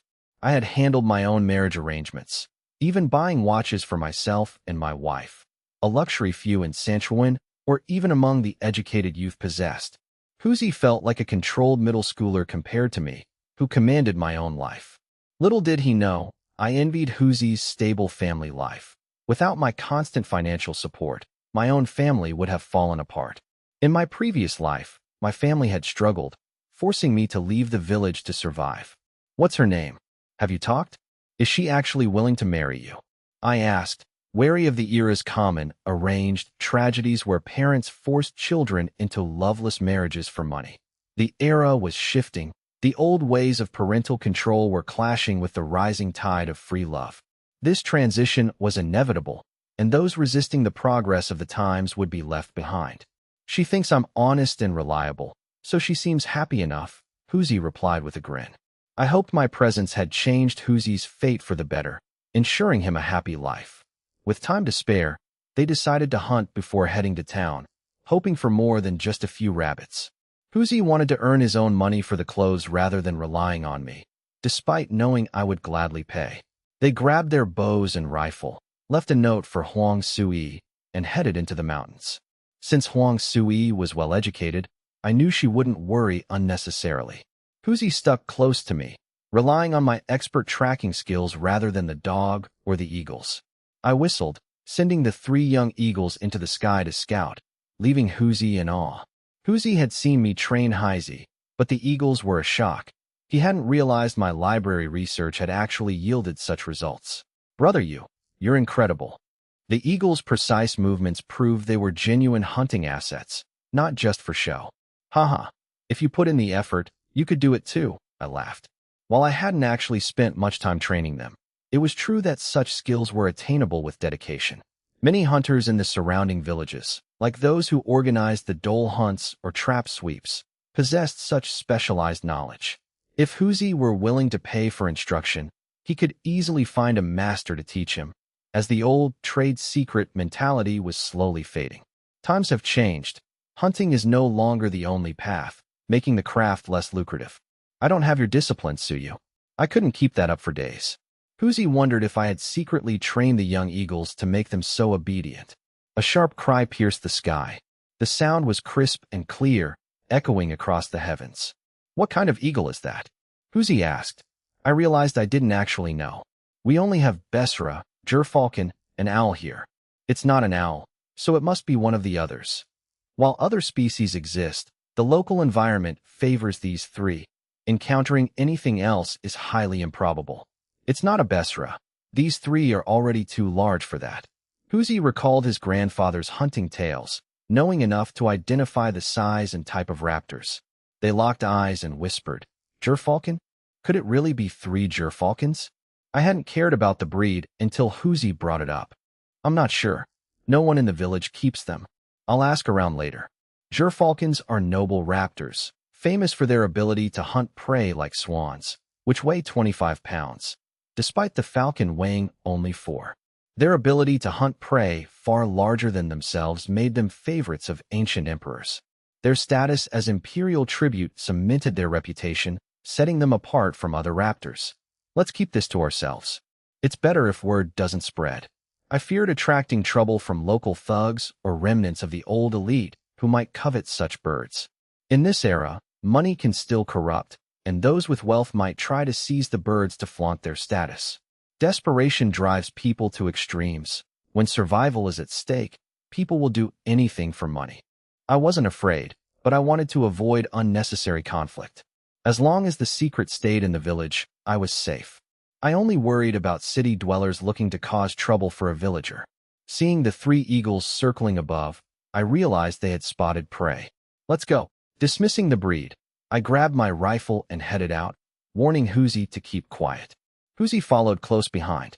Huzi, familiar with the eagles, led the way, sensing the hunt. Despite his speed, Huzi approached the target with tactical caution, slowing down and crouching as they neared. Huzi was stunned to see his dog, Huzi, acting with such seasoned hunting instincts. What's going on? I just went on a blind date, and the world changed? Since when can Huzi hunt? Huzi used to be a dim-witted pup. This sudden display of intelligence felt surreal. Stop daydreaming and move. Huzi and the 3 young eagles can't handle this alone. While the eagles are great at catching rabbits, they are helpless against larger prey. Huzi grabbed his rifle and followed. They had an agreement. Whoever kills it, keeps it. I wouldn't hog everything, but Huzi had to earn his share. Huzi crouched and followed me. Huzi lay low, tail twitching, watching me intently, waiting for the signal to charge. Huzi used to be reckless, but my discipline had taught it who was in charge. This wasn't abuse, it was natural hierarchy. Dogs are descendants of wolves, and wolves operate on strict social structures. In a pack, the alpha eats first, and the rest follow in order of rank. The alpha earns its status through strength, securing food, and mating rights. Challengers are beaten until a new leader emerges. To train a dog, you must establish yourself as the alpha. If a dog guards its food from you, it sees you as a peer, not a leader. A firm lesson in hierarchy ensures the dog respects your authority, even during meals. My presence kept Heisey in check. The dog learned through instinct that crossing the alpha meant punishment. It became a conditioned reflex, like salivating at the sight of a bone. I pointed to a dozen Chinese water deer about 30 meters away. Heisey whimpered, desperate to charge. Smack! I swatted the dog. Quiet. You're barely knee-high. You can't take them. Heisey was a wolf-green dog, but it was still an immature pup. Experiments show that even a single wolf possesses immense strength, requiring multiple men to restrain it. While wolf-green dogs are powerful, they aren't fully grown wolves yet. Still, they are brave enough to face tigers if they have a pack. But these deer were fast and alert, unlike the foolish Siberian roe deer. There are too many. We might miss them if we shoot now. I hesitated. A dozen deer were too fast to take down easily, even with my hidden pistol. Unlike wild boars, these deer react instantly. They can leap several meters in a single bound and vanish. I didn't want to reveal my pistol to Heisey just to bag a few more deer. It wasn't worth exposing my trump card. It wasn't about being reported. Many veterans kept their service pistols, but I preferred to keep my edge secret. I wanted to keep my advantage hidden. I'll circle around. We shoot simultaneously. Aim carefully. I don't want to get hit. Heisey nodded, and I signaled Heisey to stay put. I moved alone to avoid being caught in Heisey's line of fire, ensuring we covered different angles to maximize our catch. Splitting up was the most efficient strategy. Bang, bang, bang. Heisey followed the sound of my shots, carefully avoiding my position. He was terrified of accidentally hitting me. Heisey was slower to reload and only had time for 2 shots. He focused on the smaller targets, leaving the larger ones for his second shot. My initial shots forced the deer to scatter toward Heisey, giving him a brief window for a second attempt. At the first shot, Heisey bolted. The confusion caused by the crossfire gave Heisey his opening. Heisey lunged, clamping onto a deer's hind leg. Damn it, you're stealing my kill. Heisey cursed. Heisey had to adjust his aim to avoid shooting the dog. Heisey secured 2 kills, while I took 4. The final shot hit the deer Heisey was holding, though the dog was sent flying by a kick. My quick reflexes finished the job. Bang! The 4th shot hit. Total, 4 for me, 2 for Heisey. Heisey was limping but fine. They gutted the deer. Heisey tried to feed the eagles, but they only took food from me. Heisey envied my bond with the animals. He couldn't train them himself, and hiring someone else wouldn't work. If I trained them, the animals would only recognize me as the master. It would be pointless for Heisey to try. Without personal training, the animals would never truly belong to him. They were loyal only to the one who raised them. Heisey understood the reality of the situation. I cut up the deer organs and tossed them into the air. The eagles dove for the meat, and the rest went to Heisey. All right, you did well. You'll get big bones later. Seeing Heisey whimpering against my leg, I patted the dog's head and told Heisey it was nearly 3 p.m., time to head back. They still needed to buy new clothes for Heisey before the shops closed. The schedule was tight, especially since they had to sell the game first. Heisey laughed, confident that selling 2 30-gene Chinese water deer would be easy. The light weight made travel easy, and Heisey was strong enough to carry the 60-gene load. For me, it was even easier. The deer had shown surprising ferocity, kicking Heisey away, though the dog was nearly the same size. Heisey was still a puppy, lacking the bite force and experience to handle a desperate, struggling animal. I asked for a rope to bundle the catch for easier transport. I led the way back. Heisey, though slightly injured from a previous encounter with a python and the recent kick, recovered quickly enough to follow. The pair trekked back, I in the lead with the game, followed by Heisey and the dog. The 3 gerfalcons had returned to their wooden box, nestled in a jujube tree I had transplanted to the old courtyard. I had trained them to return on command. The tree stood by the wall near Heisey's kennel, keeping them safe from thieves. I had finally built a proper kennel for the dog. The 4 Chinese water deer weighed at least 120 gene, even after being gutted. I decided to keep one for my sister at the old courtyard. Heisey admired my generosity, Most hunters would sell everything for pork, which was more economical. I didn't care about the money, valuing the wild game over domestic pork. I told Huzi to borrow a bicycle while I prepped the meat. They couldn't take a donkey cart to the black market, so they needed bicycles. Huzi agreed and left to find the village head. I gutted the deer, chopped one into pieces, and carried the basin into my room, locking the door behind me. I discarded my previous letter to Huang Sui and wrote a new one. I informed my family I was taking Huzi to town for wedding supplies and instructed Huang Sui to cook the deer at the old courtyard and stay there. Huzi returned with the bicycles just as I finished. I locked the house, tied the 3 remaining deer to the bicycle seats, and they prepared to depart. They hadn't caught the largest deer because they were hesitant to shoot the same target, allowing the biggest ones to escape. They rode toward the county, leaving Huzi behind to guard the house as instructed. They headed to the city restaurant where I had previously sold the swan, planning to visit the county black market on the return trip. I warned manager Lu not to lowball me again, threatening to take my business elsewhere. Manager Lu felt unfairly accused, believing he had paid a fair price last time. Lu played the diplomat, emphasizing mutual benefit and the high costs of running a state-owned restaurant. Lu complained about the pressure of feeding his staff to justify his tight margins. I scoffed internally at the manager's hypocrisy regarding the state-owned enterprise. I countered by threatening to take my goods to Payamanlu restaurant, mentioning I had sold a black bear to manager Fan previously. This was a strategic move to show I had options. Lu's expression shifted. He knew Payamanlu had been featuring bear meat and realized I was the supplier. Lu had previously underestimated me, viewing me as a naive country bumpkin. Lu now suspected I had been underpaid by Payamanlu, which was why I was trying my luck here. Lu regretted not paying more for the swans, fearing he had lost the bear deal to his competitor. He realized a slightly higher price for the swans might have secured the bear meat for his own restaurant. Lu quickly pivoted, asking why I hadn't gone to Payamanlu first. He felt a mix of regret and schadenfreude, hoping I had been mistreated by his rival. I claimed I had a falling out with manager Fan. I lied, saying Fan wanted an exclusive supply contract that would have stripped me of bargaining power. I knew this lie was safe because rival managers rarely trusted each other's accounts of suppliers. It was an unsolvable puzzle for Lu, who couldn't verify the claim. Lu was convinced by the story, believing Fan was trying to monopolize my high-quality game. My youthful appearance made my story seem more credible to the manager. Lu knew I was capable, having seen the quality of my game firsthand. The quality of the deer and the previous swan confirmed my value as a supplier. Lu felt threatened by Payamanlu's success and feared his superiors would blame his management if his rival outperformed him. The proximity of the 2 restaurants made the competition intense. Lu warned me against signing exclusive contracts, framing it as a trap for a simple hunter. He praised my intelligence to build rapport. Lu urged me to bring all my game to him, promising fair prices and a reliable partnership. Lu exploited the common rural lack of legal knowledge, which the state was trying to address through literacy classes and film screenings. The state aimed to enlighten the populace to prevent social disorder caused by ignorance. Rural residents were often wary of contracts, viewing them with the same fear as a binding thumbprint.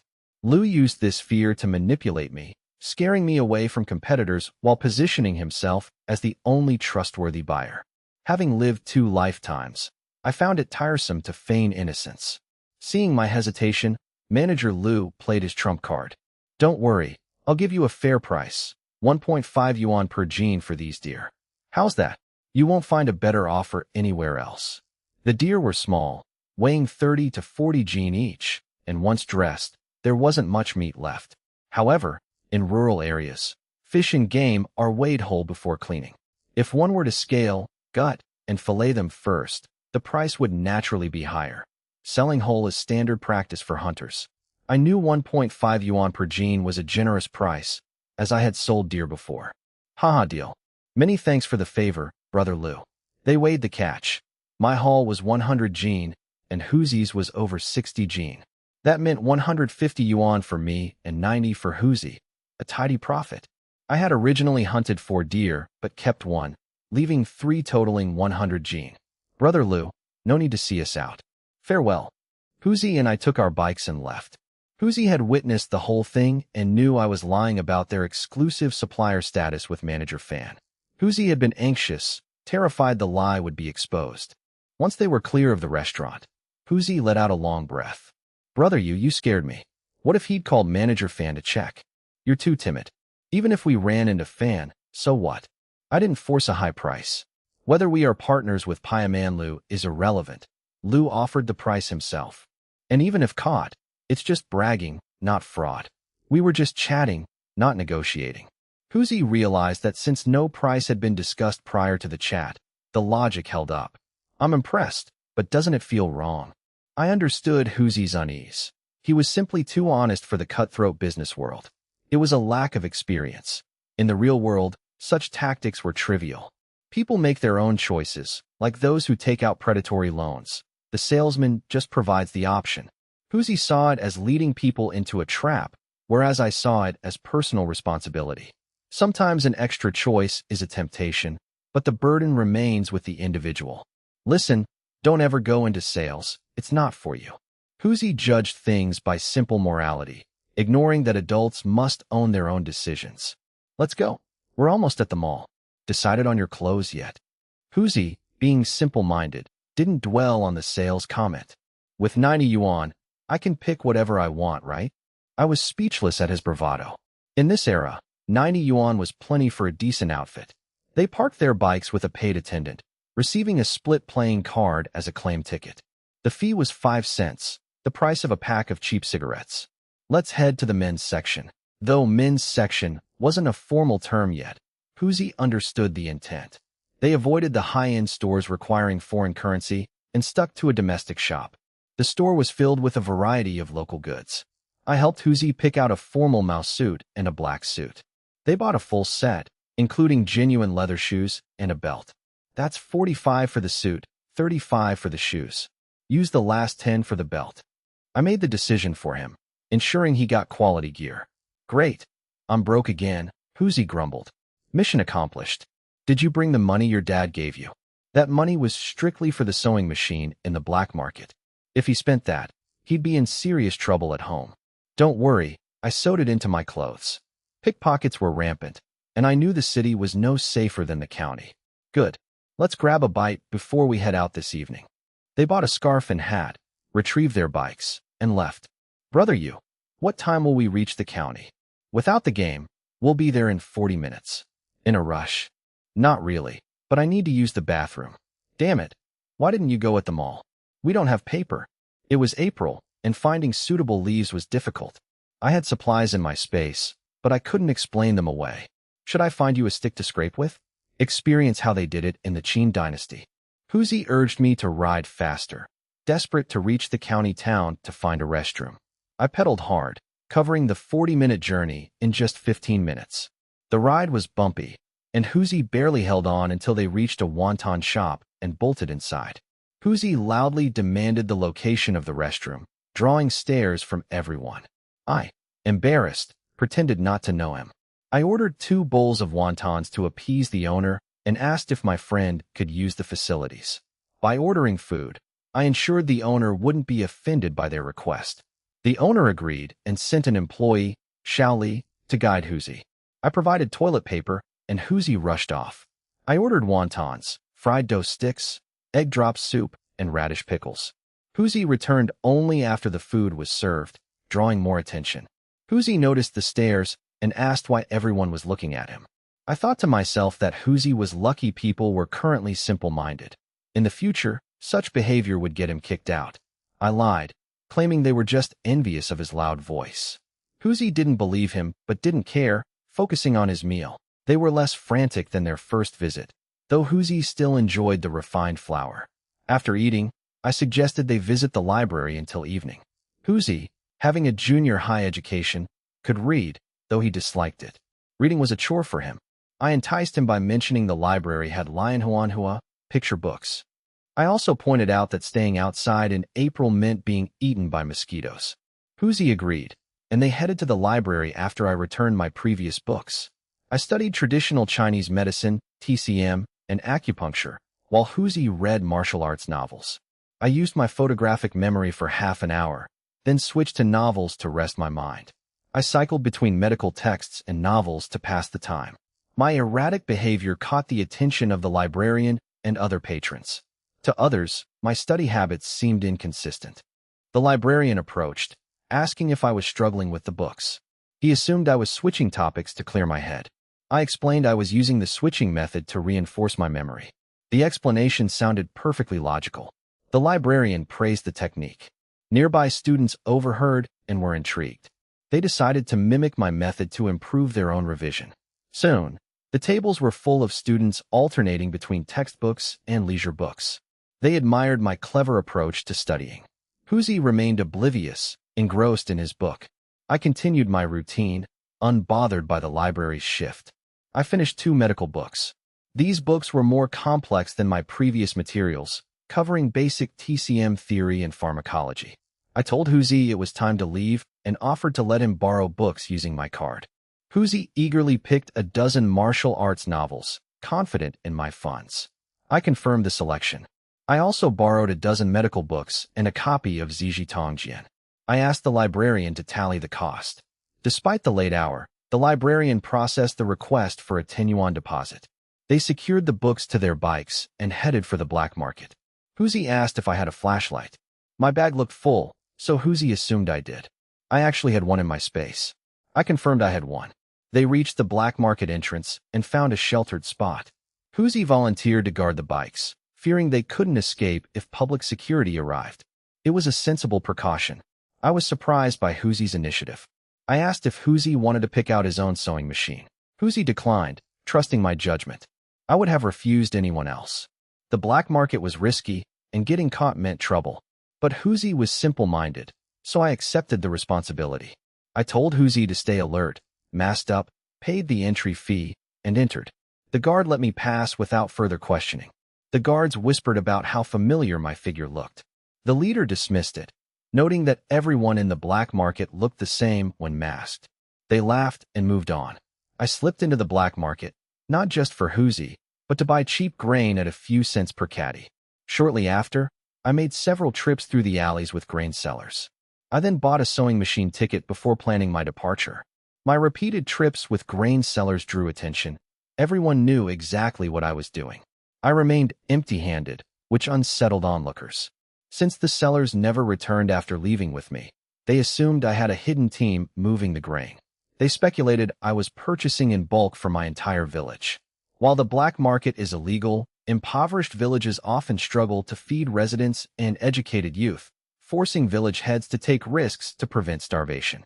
Faced with state quotas and starving children, some village heads are compelled to break the law to secure extra rations.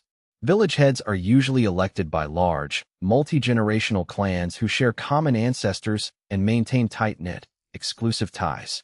The most capable member of such a clan typically rises to become the village head. This clan unity gives them a voting advantage over less organized villagers, ensuring their dominance. When visiting the black market, a village head brings trusted, same clan juniors who are unlikely to betray him. Observers concluded I was acting on behalf of my village, backed by a group of clansmen nearby. Many backed off, though a few stubborn individuals kept their eyes on me. These predators, usually in groups of 7 or 8, were ruthless and hoped to intimidate the country bumpkins for profit. They weren't worried about retaliation, believing they could easily outrun or overpower the supposedly soft-hearted farmers. I, however, remained unbothered. My possession of a pistol gave me total confidence. With my night vision and superior marksmanship, I feared no one, even if others were armed. My pistol offered rapid-fire capability, and I knew my shooting skills far outclassed anyone in the market. I wasn't looking for trouble, but I refused to be timid. A gun was a tool to be used, not a mere prop. Realizing that ruthlessness is necessary in the shadows, I stopped at a stall run by an elderly woman. The woman was an amateur, displaying her goods openly rather than keeping them concealed. Her lack of caution made her vulnerable to public security raids. "Ma'am, are these skirts secondhand?" I asked. The vendors, like the predators, were also watching me closely. "Yes, they are, but they're clean and in excellent condition," she replied. "Please buy something. My granddaughter has a high fever. and I have no other choice. I noted the handmade quality of the clothes, suggesting the woman was once from a wealthy household. Seeing her desperation and preventing her from kneeling, I pulled her up. Don't do that. How much for the medical bills? 10 yuan, to save her life. 10 yuan was a fortune in the village, equivalent to 5 months of labor points. Few would sacrifice a year's savings for a stranger, and as a former rich household, she was socially isolated for fear of political repercussions. The villagers avoided her to stay out of trouble. Here is 15. I'll take everything. Leave quickly and stay safe. The inventory included children's skirts, quilts, and winter clothing. Her ability to knit suggested she was a former rich household, likely spared from total ruin but still marginalized. I didn't know if helping was correct, but I chose to act on my ability to save a life. The woman tried to kneel again, but I urged her to flee, though she insisted on my name to honor me. I gave her a name, indifferent to the potential risk. As she left, I noticed predators tailing her and quickly intercepted them. I grabbed 2 of them by the shoulders. Leave it be. That's life-saving money. Who the hell are you? Mind your own business, the 4 men shouted. I didn't tolerate insults. Slap. I struck one man so hard he spun around. The man collapsed, leaving the crowd stunned at my audacity in the black market. The victim was humiliated and enraged. Damn you, I'll kill you. The 4 men, known for their ruthlessness, drew knives. I, now a master of breakthrough-level martial arts, stood unfazed by these thugs. I moved like the wind. Slap, slap, slap. I incapacitated all 4 with minimal effort, leaving them with broken limbs. The crowd was shocked by my speed and power. Those who had viewed me as a target now realized I was a dangerous expert. Others doubted I could survive the consequences of breaking the market's rules. They believed that no matter how good my martial arts were, I couldn't outrun a bullet. They assumed the market would have me killed in the dark, leaving no trace for the public security to follow. You bastard, Liu Yi won't let you get away with this, the thugs shrieked. I ignored their threats. I packed the woman's goods and strapped them to my back, unconcerned by the trouble I had invited. Friend, you caused trouble on Fox's turf and think you can just walk away? The market's enforcer, Fox, arrived to address the violation of their rules. Order was essential for the black market to function and attract customers. I acknowledged I had broken the rules by starting the fight. My apologies, I acted in haste. State your terms. Fox was surprised by my calm, non-submissive demeanor. Fine. To settle this, leave an arm and pay 100 yuan. Then you can go. Fox intended to use me as an example to maintain his authority. I acknowledged I had broken the black market's rules, but I refused to accept the unreasonable demand of sacrificing an arm. Fox was overestimating himself if he thought he could dictate terms based on convenience. I was willing to pay medical expenses, as I had benefited from the market and accepted the consequences of violating its rules. However, using me to make an example was a mistake. I was low-key, but my marksmanship and physical prowess made me more than a match for these armed men. If this were a different character, they certainly wouldn't have offered to pay at all. My willingness to pay stemmed from my respect for the rules, not fear. The black market existed because it served the public, and while illegal, public security turned a blind eye, only conducting periodic raids to maintain a facade of law. It was akin to a vice raid, though the nature differed. Fox, do you think I'm easy to bully, or that I'll accept any price just because I'm willing to pay? I had been giving the market face, but if Fox mistook this for fear, he needed a reality check. Fox was stunned. He had never met someone so bold. So, you're refusing to comply? Fox's men leveled their rifles and shotguns at me. The crowd scattered, sensing an imminent shootout. Everyone knew a gunfight would inevitably draw the public security. So what if I don't? Think those toys scare me? Shoot if you have the guts. I pointed to my head, daring him to fire. The onlookers were shocked by my audacity. Fox turned pale. He dared not commit public murder. Killing in public would force a massive investigation, exposing the market and its leadership to interrogation. The market's owner wouldn't protect him. Challenging state authority was an unforgivable offense. Not even the owner's backers would risk their necks for such a blatant provocation of the law. Get him, break his limbs, and throw him out. Fox chose to beat me instead, though he knew his reputation was already ruined. He had never encountered someone who treated their own life so recklessly. Attack. The men advanced, ropes in hand to restrain me. I didn't wait. I lunged at the nearest man, sending him flying with a single kick. Bang! The man crashed into his comrades, and I dove into the fray, my martial arts overwhelming them. Bang! Bang! Bang! Gunfire erupted, but the men only managed to wound each other. I snatched a rifle and fired 5 precise shots, crippling the legs of the most aggressive attackers. After reloading, I kicked Fox to the ground. I pressed the rifle to Fox's forehead. Cough. Shoot if you dare. I don't believe you have the guts. Fox's men were either incapacitated or too terrified to move. You've got guts, but are you still unconvinced? I mocked. I might not kill you, but I can cripple you, your limbs, or worse. I shifted the barrel, and Fox broke into a cold sweat. With the crowd gone, Fox finally relented. I yield. May I know your name? You think you can just yield and demand my name? You've got some nerve. Fox was trembling with rage, realizing I was a ruthless expert who wouldn't hesitate to kill if there were no witnesses. He knew he had hit a wall. What do you want? I slapped him twice, hard, then hoisted him up by his collar. You? Fox glared, but his men were too scared to act with the police likely on their way. I'm just balancing your face. One slap on each side, fair and square. Fox bit his tongue to keep from cursing. What do you want? I want your head. I taunted him, mocking his earlier demand to break my arm. Without waiting for a plea, I snapped Fox's arm. You tried to break my arm without knowing the context. I was cleaning up your trash. Are you brainless? I was relentless. Fox's stoicism in the face of the broken arm shocked his own men. Friend, show some mercy. Let him go, and I'll guarantee your safe exit. A middle-aged man approached with his own armed guards, looking at Fox with cold indifference. He only intervened because Fox was his subordinate. I recognized him.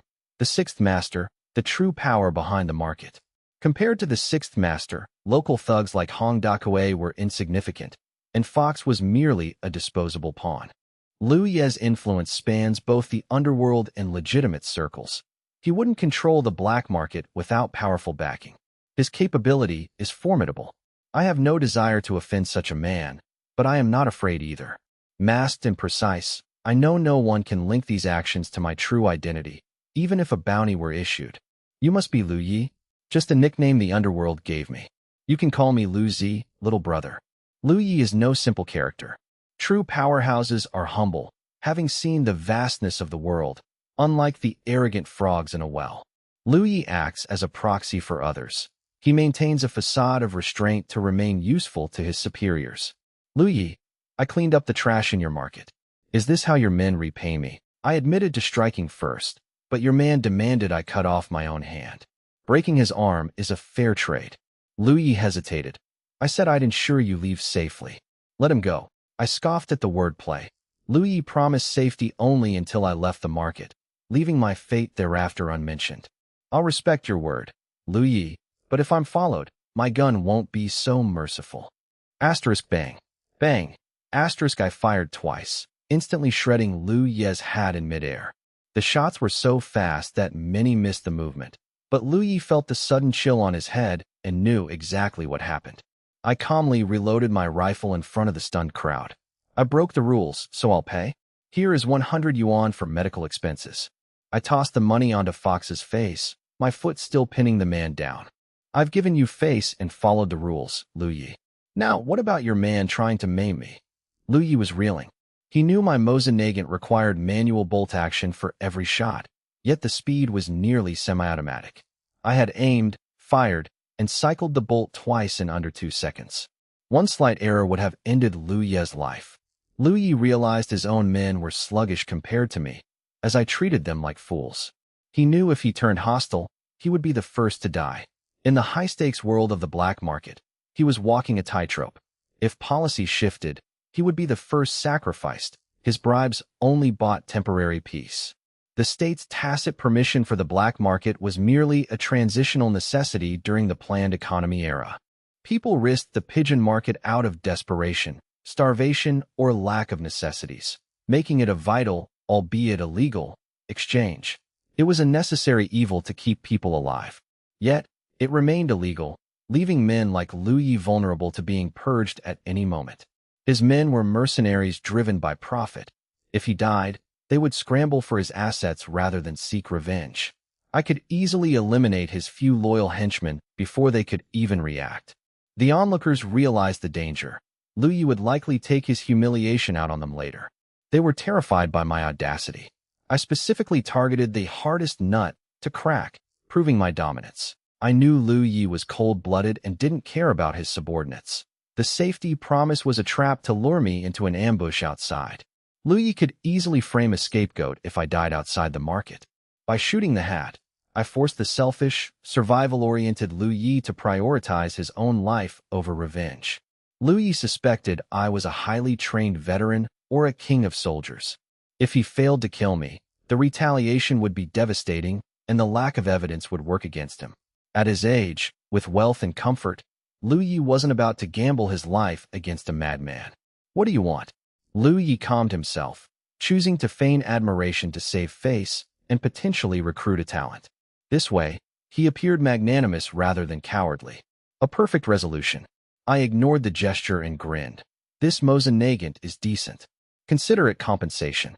Lu Yi was furious. The rifle was worth hundreds, and I wanted it after paying a measly 100 yuan. But he had to agree.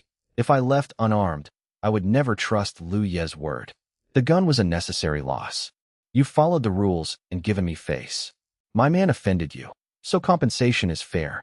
I agree. Lu Yi spun the narrative to sound like a benevolent elder rather than a man terrified for his life. Good. We're even. Don't let me find you following me, or my gun will speak again. Lu Yi seethed at the parting threat, trapped by his own need to maintain his image.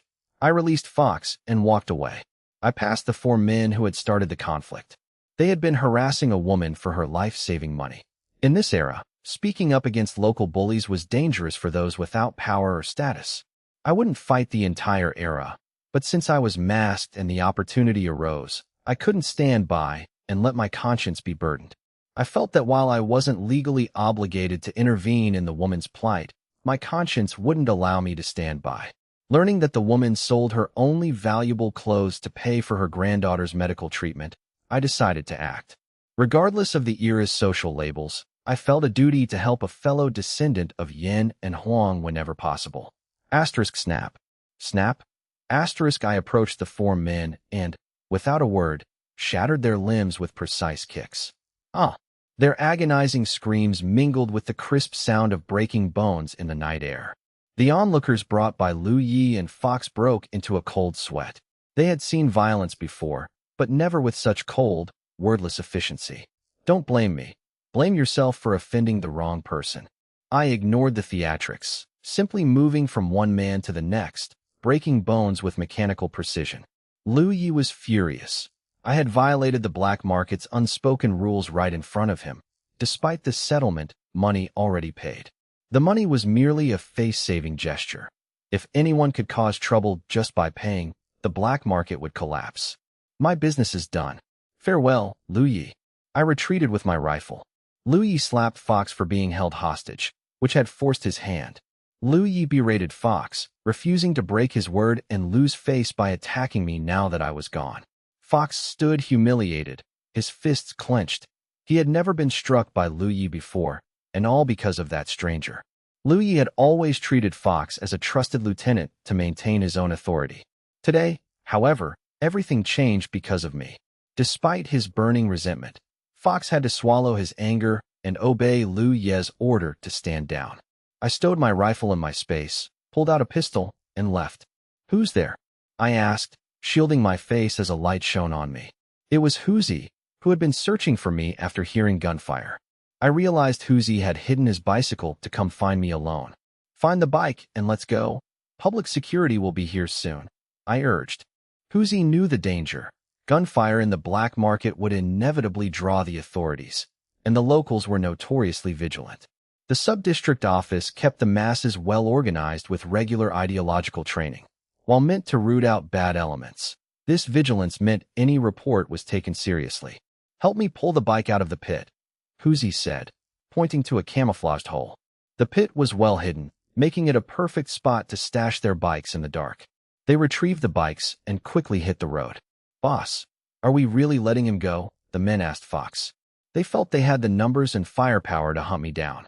It's useless, Fox replied. He's alone, mobile, and it's too dark to identify anyone. Forget it. Tell the brothers to clear out. The police are coming. Louis had already left, and the black market was effectively shut down for the night. Brother Yu, what happened back there? Huzi asked as they traveled by moonlight, I keeping a watchful eye behind them. Just a black market dispute that got out of hand, I replied vaguely. I decided we wouldn't return home yet, opting to stay in the city to buy a sewing machine. Huzi was worried about their families, but I assured him I had prepared. They arrived at an inn, and I produced an introduction letter. Where did you get that? Huzi asked. I got it from Uncle Daqiang, obviously, I lied. The letter, stamped by the village committee, acted as a travel permit. The innkeeper accepted it as proof of their legitimate business in the city. In reality, I had forged the letter, using a genuine stamp I'd swiped earlier. I had used my space to sneak a blank sheet of paper under the stamp while Daqiang wasn't looking. Daqiang trusted his nephew, making the theft easy. Mimicking the handwriting was a trivial task for me. Since the village had no phone to verify the letter, the genuine stamp was all that mattered. My first time staying at an inn. This is great, Huzi marveled. They shared a room with a double bed, which was perfectly fine. Huzi went to fetch water for washing, excited by the experience. I had told my wife, Huang Sui, that I might be late and to sleep at the old courtyard. I hoped she wouldn't worry too much until morning. They would likely be back before anyone realized they were gone. Staying over wasn't just about the sewing machine. It was a tactical decision. I feared being tracked. The black market gang wasn't playing games, and my survival relied on my marksmanship and willingness to fight to the death. Had Liu Yi turned hostile, I would have been in grave danger against 60 armed men. Even with my skills, I knew to respect firearms. I could have taken half of them down, but I wouldn't have walked away unscathed. I gambled on Liu Ye's caution, proving that choices, not just abilities, determine success. Character dictates choices, and choices dictate the outcome. A coward with godly skills would still choose to retreat, proving that mindset is the true decider of fate. Like the great entrepreneurs of the future, success requires the grit to persist when others see only failure. Here's the hot water, Huzi said. After washing up, I handed him the sewing machine ticket and the remaining money. Huzi took the money and tickets without hesitation, stuffed them into his shirt, and immediately fell into a deep, snoring sleep. I had no choice but to endure the noise. I couldn't justify the high profile of renting another room. Huzi woke me at dawn, checking the time on my watch before urging me to get up. I, exhausted from a sleepless night, spent worrying about the black market tracking me, felt groggy. I reasoned that the only way to identify me would be to trace what I had purchased at the black market. My thousands of pounds of grain were safely in my space, leaving no trail for investigators to follow in nearby villages or towns. Since I wasn't buying for a group, investigators couldn't pinpoint a specific village, and individual cases of wealth were too common for the black market to bother investigating. Thus, tracing me through grain would be a dead end. While the ticket seller might identify me as the one who bought a sewing machine ticket, I doubted the man would betray me. My other purchases were also in the space, and even if they found the middle-aged woman I bought from, the name, Suyu, was too common to track. I doubted they could even find the woman again unless she returned to the black market. The black market wouldn't resort to extreme measures like torture just to find a random customer. It wasn't worth the risk of attracting public security. Brother Yu, why the days? Huzi asked, checking the watch. It was only 5:10 a.m. I want to buy the sewing machine early and head back. I haven't told my family, so I'm anxious, I lied. I inwardly scoffed at Huzi's anxiety, given his snoring, then told him to wash up for breakfast. Got it. Huzi went to fetch hot water from the inn's boiler. Once Huzi returned, the two left the small inn lobby. Ma'am, checking out. The landlady processed their checkout after checking their room key. I took back my deposit and asked Huzi what he wanted to eat. Huzi left the choice to me. The county town lacked decent restaurants. They soon heard a quiet hawker selling meat buns. I, with my heightened sense of smell, caught the scent immediately. Chive and pork buns. Want two? The hawker asked. Chives were rare in the planned economy era, usually only grown in private gardens. I smelled authentic, domestic pork, not wild boar. This was a rare find, given the high price of pork. Markets were strictly regulated, and obtaining such ingredients for sale was difficult. "For Mao each," the hawker said. "One is enough to fill you up." The buns were large and white, looking substantial. "Is it all dough?" I asked. "I wouldn't cheat you. They're thin-skinned and full of meat." "I'll take them all." The hawker was stunned. Illegal street vending was risky. Public security cracked down on vendors everywhere except near hospitals, where connections usually shielded them. Even so, mobile vendors had to be careful. They were a common sight, but always ready to vanish. Like the sunflower seed sellers on trains, they kept their operations low-key. This man carried his stock in a cloth bundle, ready to hide it under his coat at a moment's notice. Others carried only small amounts to avoid suspicion. Without catching them in the act of a transaction, public security had little grounds for arrest. "You want all 24? The man asked, surprised. This would end his day's work instantly. I agreed, and the man handed over the bundle.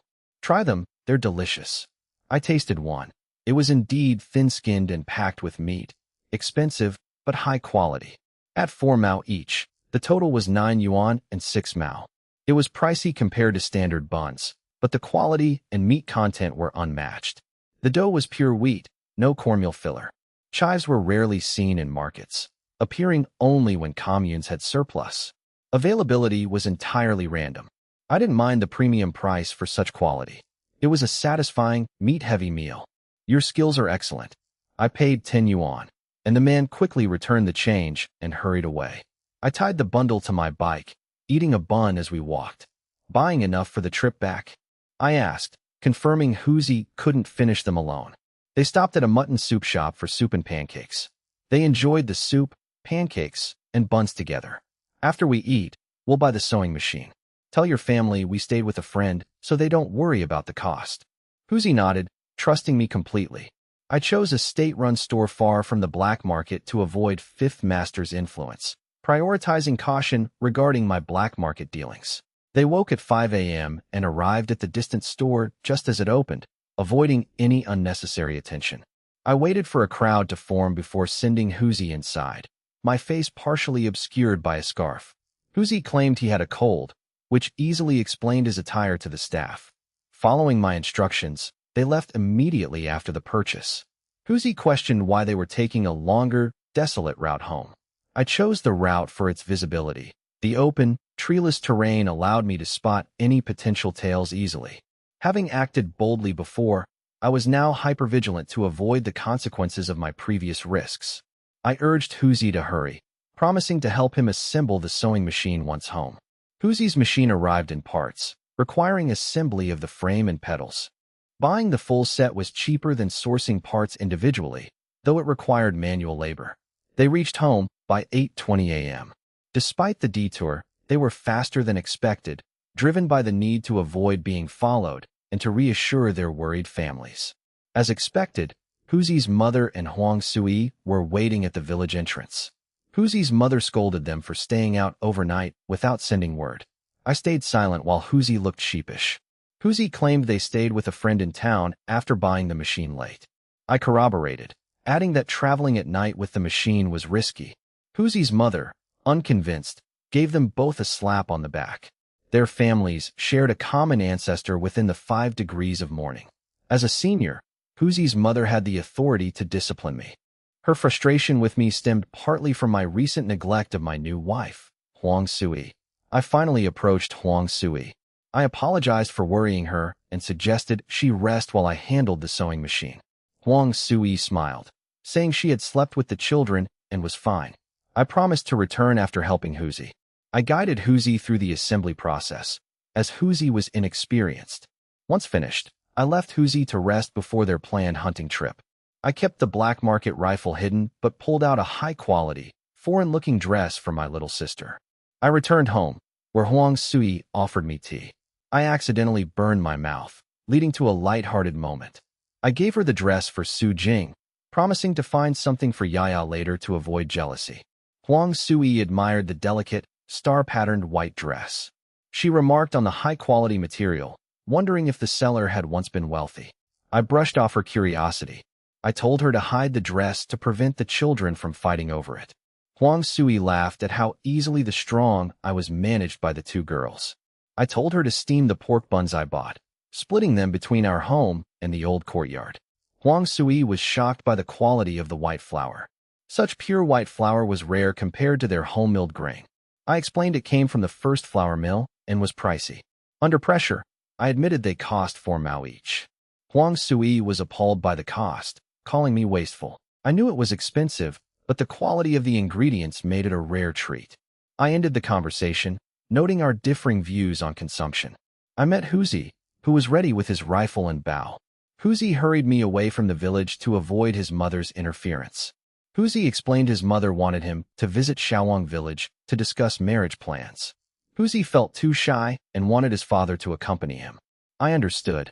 At 18, Huzi was too timid to face his future in-laws alone.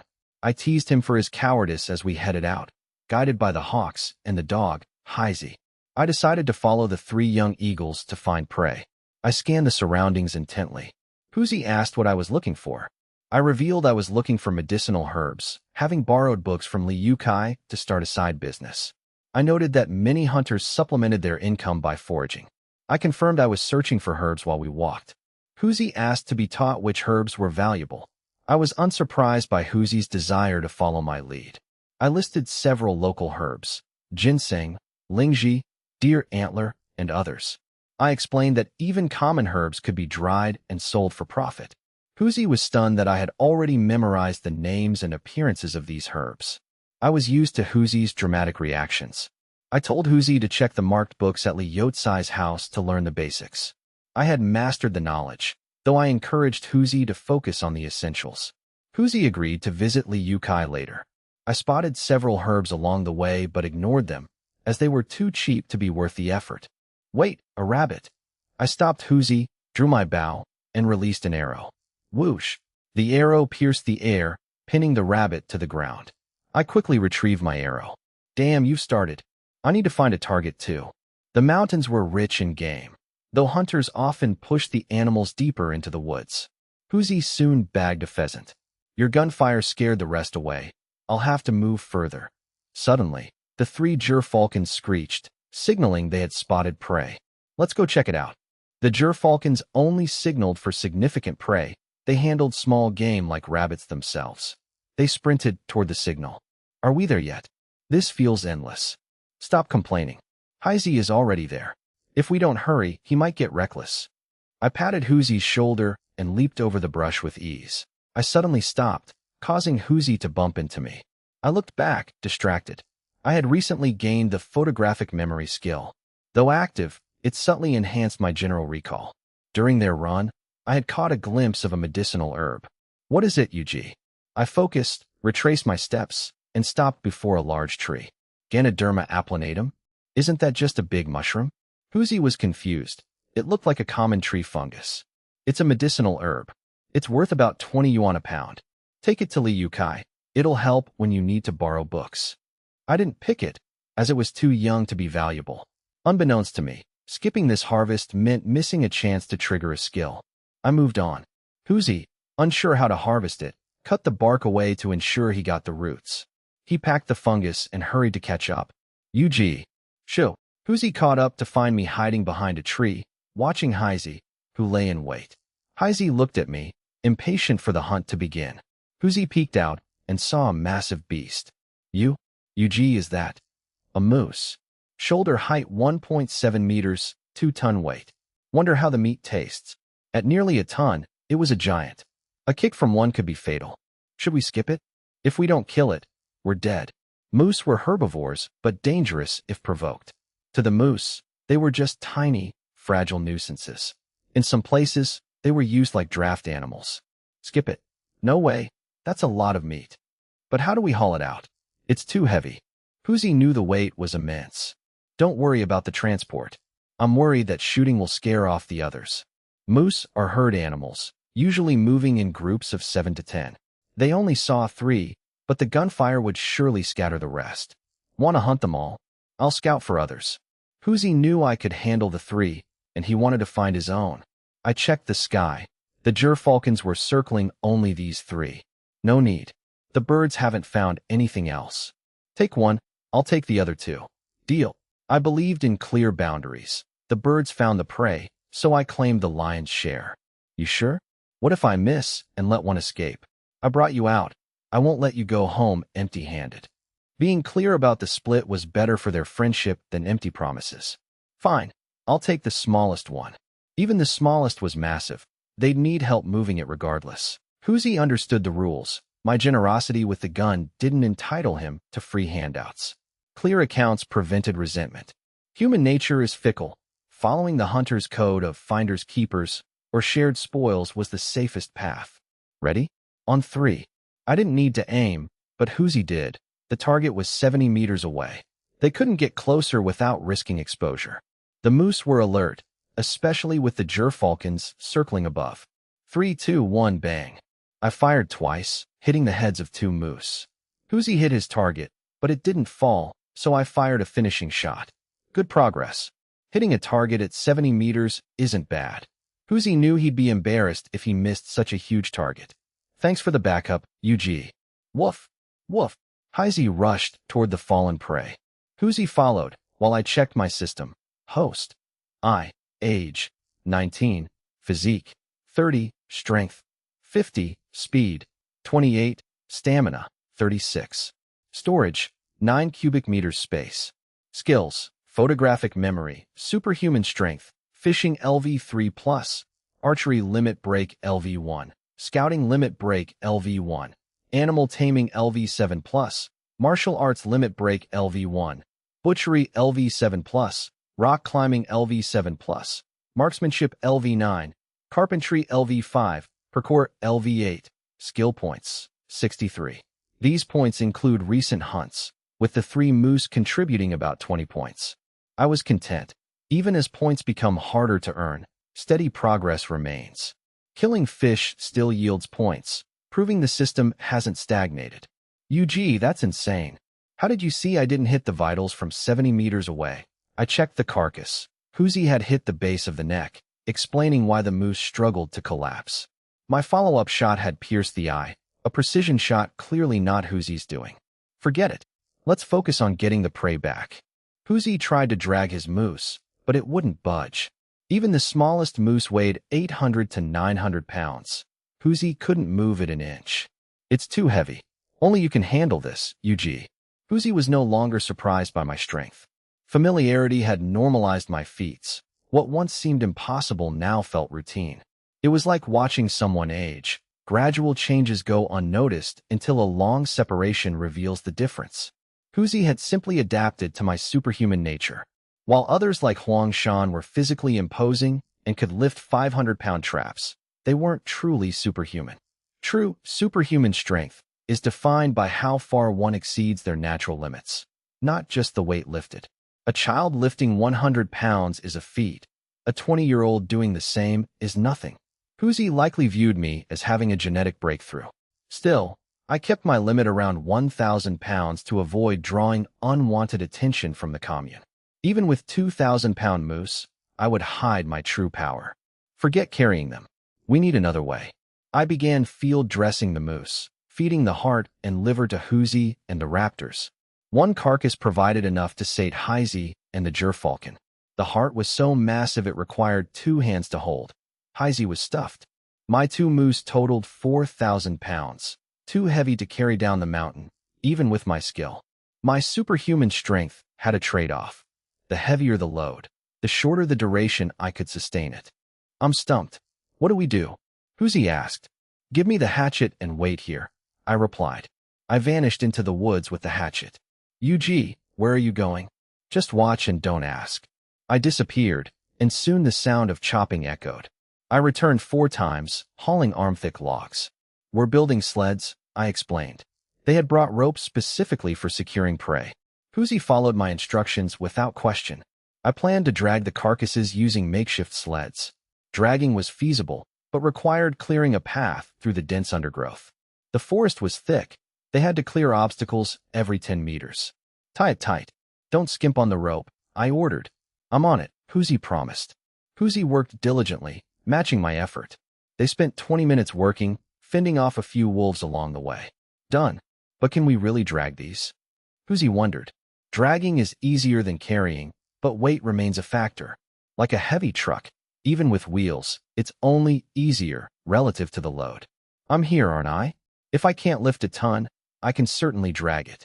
They began the relay. Drag one moose, return for the next. Huzi's moose was lighter, but I helped him whenever he struggled. Progress was glacial, 1 kilometer in an hour. I'm spent. I need a break, Huzi gasped. Dragging 900 pounds for a kilometer had pushed Huzi to his limit. I could have dragged my load easily, but I paced myself to match Huzi's exhaustion. The constant back and forth was physically taxing even for me. Go back and get help. Bring your father, my brother, Brother Daong, Su Xiaobin, and Su Jin. More hands make light work. Huzi collapsed, gasping for air for 10 minutes.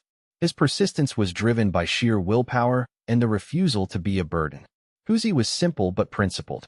He had worked hard to match my marksmanship, proving his dedication. I want to be a medicinal herb collector, and Huzi insists on learning too. Huzi refuses to be a burden. He wants to contribute rather than just take handouts. I see through this but play it cool, patting Huzi's shoulder. Rest up, then go call for help. I'll keep moving the prey. I might even be a few kilometers ahead by the time you return. All right. Be careful. Huzi leaves with his gun. I remain, lighting a cigarette while Huzi rests and the gerfalcon circles above. Once Huzi is out of sight, I plan to store my moose in my space and move forward a kilometer, careful not to arouse suspicion. To leave a trail, I only store my own moose, dragging Huzi's prey manually so the ground shows clear drag marks. Huzi trusts me, but I know that if others question my unnatural strength later, Huzi might start connecting the dots and grow suspicious. Like a ghost who doesn't realize they are dead until told, Huzi has adapted to my strength, but he isn't mindless. External doubt could trigger a realization of how miraculous these events truly are. If people start whispering that my sudden growth in strength is supernatural or demonic, Huzi might start to believe it. In the 1970s, rural folk often defaulted to superstition when faced with the unexplainable, as their education lacked scientific grounding. Even with anti-superstition campaigns, deep-seated beliefs persist when people lack the scientific framework to explain natural phenomena. Only with proper cognitive development can one replace superstition with logic, like understanding ghost fires are just chemical reactions from bones. It's just ahead. Hurry, or we won't get it down before dark. Huzi returns with his father, Su Dihai, his younger brother, his eldest brother, Su Jin, and Su Daong. Damn, Yuji, you're a beast. You really dragged it a kilometer yourself. Huzi is stunned to see the clear drag marks leading to where I am waiting. I stand up as they arrive and greet Huzi's father, Uncle Dihai. I use the formal address to show respect in front of the group. You two boys are something else, taking down such a monster in no time. Dihai warns me. Huzi says you gave him your kill. Don't do that again. You're a married man now. Look after your own family first. Dihai speaks from the heart, fearing future domestic strife between me and Huang Sui over shared resources.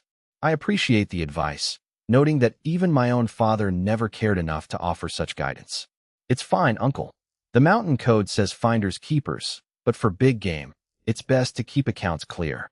I won't let myself be shortchanged. Dihai insists, we're kin.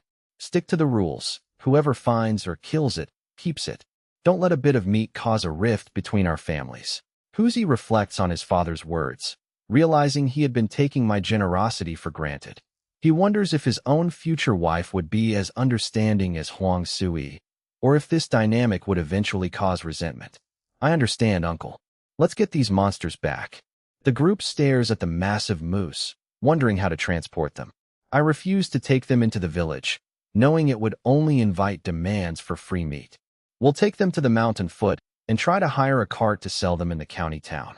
A donkey cart can't handle the rough, muddy terrain with such heavy loads. I'll help Huzi. You lot go help me, Dihai orders. As deputy militia captain, Dihai is strong. He and his eldest son managed to drag the 900 gene moose. My 4,000 gene moose is too heavy for the current stretcher, so the others head into the woods to cut timber for a better one. Carrying a wood-chopping knife is standard practice for clearing paths through thorny brush. They have enough tools for everyone to help. I stay behind to rest while the others work. No one questions me, assuming I'm exhausted from my solo effort. Soon, they return with wood and build a sturdy stretcher for the second moose. Sheng, Xiaobin, Su Jin, and Daong attempt to pull the 2,000 Jin moose. Each is pulling 500 Jin. The wood barely holds under the string. Huff, huff, this is impossible. We're exhausted after just a few meters. Third brother, how on earth did you drag this here alone? Everyone stares at me, their curiosity piqued by the sheer impossibility of my feat. I play it off. I'm just strong. Tie another rope. I'll help. I easily move my own moose to join them, my strength already legendary in the village. Yet, experiencing the weight firsthand, the others realize the true scale of the gap between them. Even the tall, sturdy men like Sheng and Daong are gasping for air after only a few steps. The younger boys, Xiaobin and Su Jin, are barely making a dent in the weight. Sheng worries I will collapse, but I insist. If I can't do it, you definitely can't. I take the rope and pull with ease. With me leading, the others find the load significantly lighter. Dihai and Huzi follow, struggling with their own load. Huzi finally realizes that his previous success was entirely due to my hidden help. They move in short bursts, resting frequently, as I maintain a pace that doesn't look too suspicious. The others are grateful for my help, realizing they would be completely stuck without me. Exhausted after the trek, the group collapsed at the mountain's base. I followed suit to avoid appearing suspicious. Uncle Dihai, have a smoke. I handed over a peony cigarette, lit it for him, and tossed the rest of the pack to my brother, Su Sheng. Su Sheng shared one with Su Daong, who accepted despite not usually smoking, feeling the fatigue of the day. I chatted with Su Dihai while smoking. Where will you store the game tonight? Don't worry, I have a secure spot. But I'll need your help with the donkey cart tomorrow. Since their village lacked a cart, they had to borrow one from Meijiawan. Borrowing collective property required careful navigation. The Meijiawan cart was collective property, unrelated to their own Sanchuan village. Ma Senyuan's approval was essential, and he would likely need the brigade's consensus to avoid accountability for lending out collective assets. It was a difficult request, but their own donkey couldn't haul the 5,000 pounds of game. I planned to use the donkey as a cover, secretly providing the necessary strength myself. The donkey remained blissfully unaware of its role as a human-powered shield. Ma Sanyuan is a wily old fox. He won't risk his position for something uncertain. I agreed. If the village head knew our true intent, the plan would fail. If the cart is impossible, we'll just drag it to the city ourselves. Huzi suggested dragging the load, which, while harder than a cart, was more feasible than carrying it.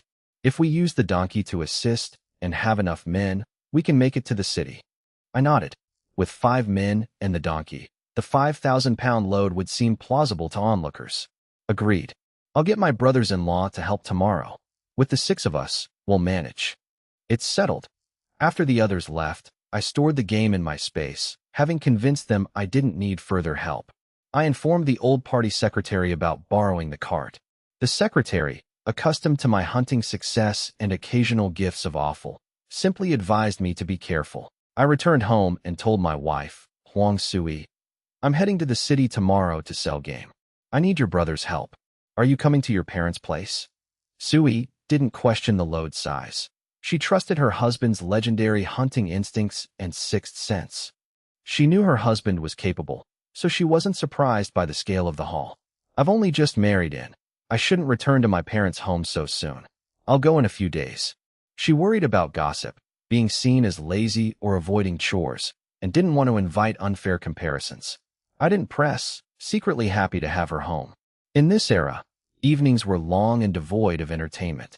Fine, go to the old courtyard for dinner tonight. I'll pick you up later. On my way, I retrieved 10 pounds of Sika deer meat from my space. This was my personal stash, not for sale. As a new son-in-law, I couldn't arrive empty-handed. Meat was a generous gift in these times. Dad, Mom, are you home? Huang Hongxing greeted me. Oh, Suyu? Where's Sui? I explained that she was staying behind, and Hongxing didn't mind. Hongxing accepted the deer meat with polite, perfunctory protests, which I ignored. Inside, I explained my need for Huang Shan and Huang Hai. Hongxing was home alone, as the others were working the fields. Hongxing agreed on his son's behalf.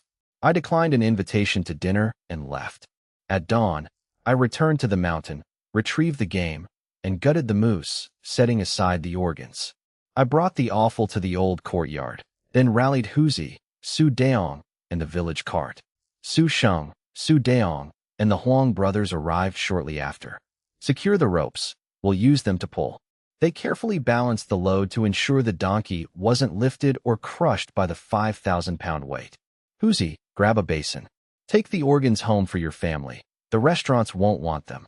Oh, I almost forgot. Will they have spoiled overnight? I lied. They're fresh. Just hurry up.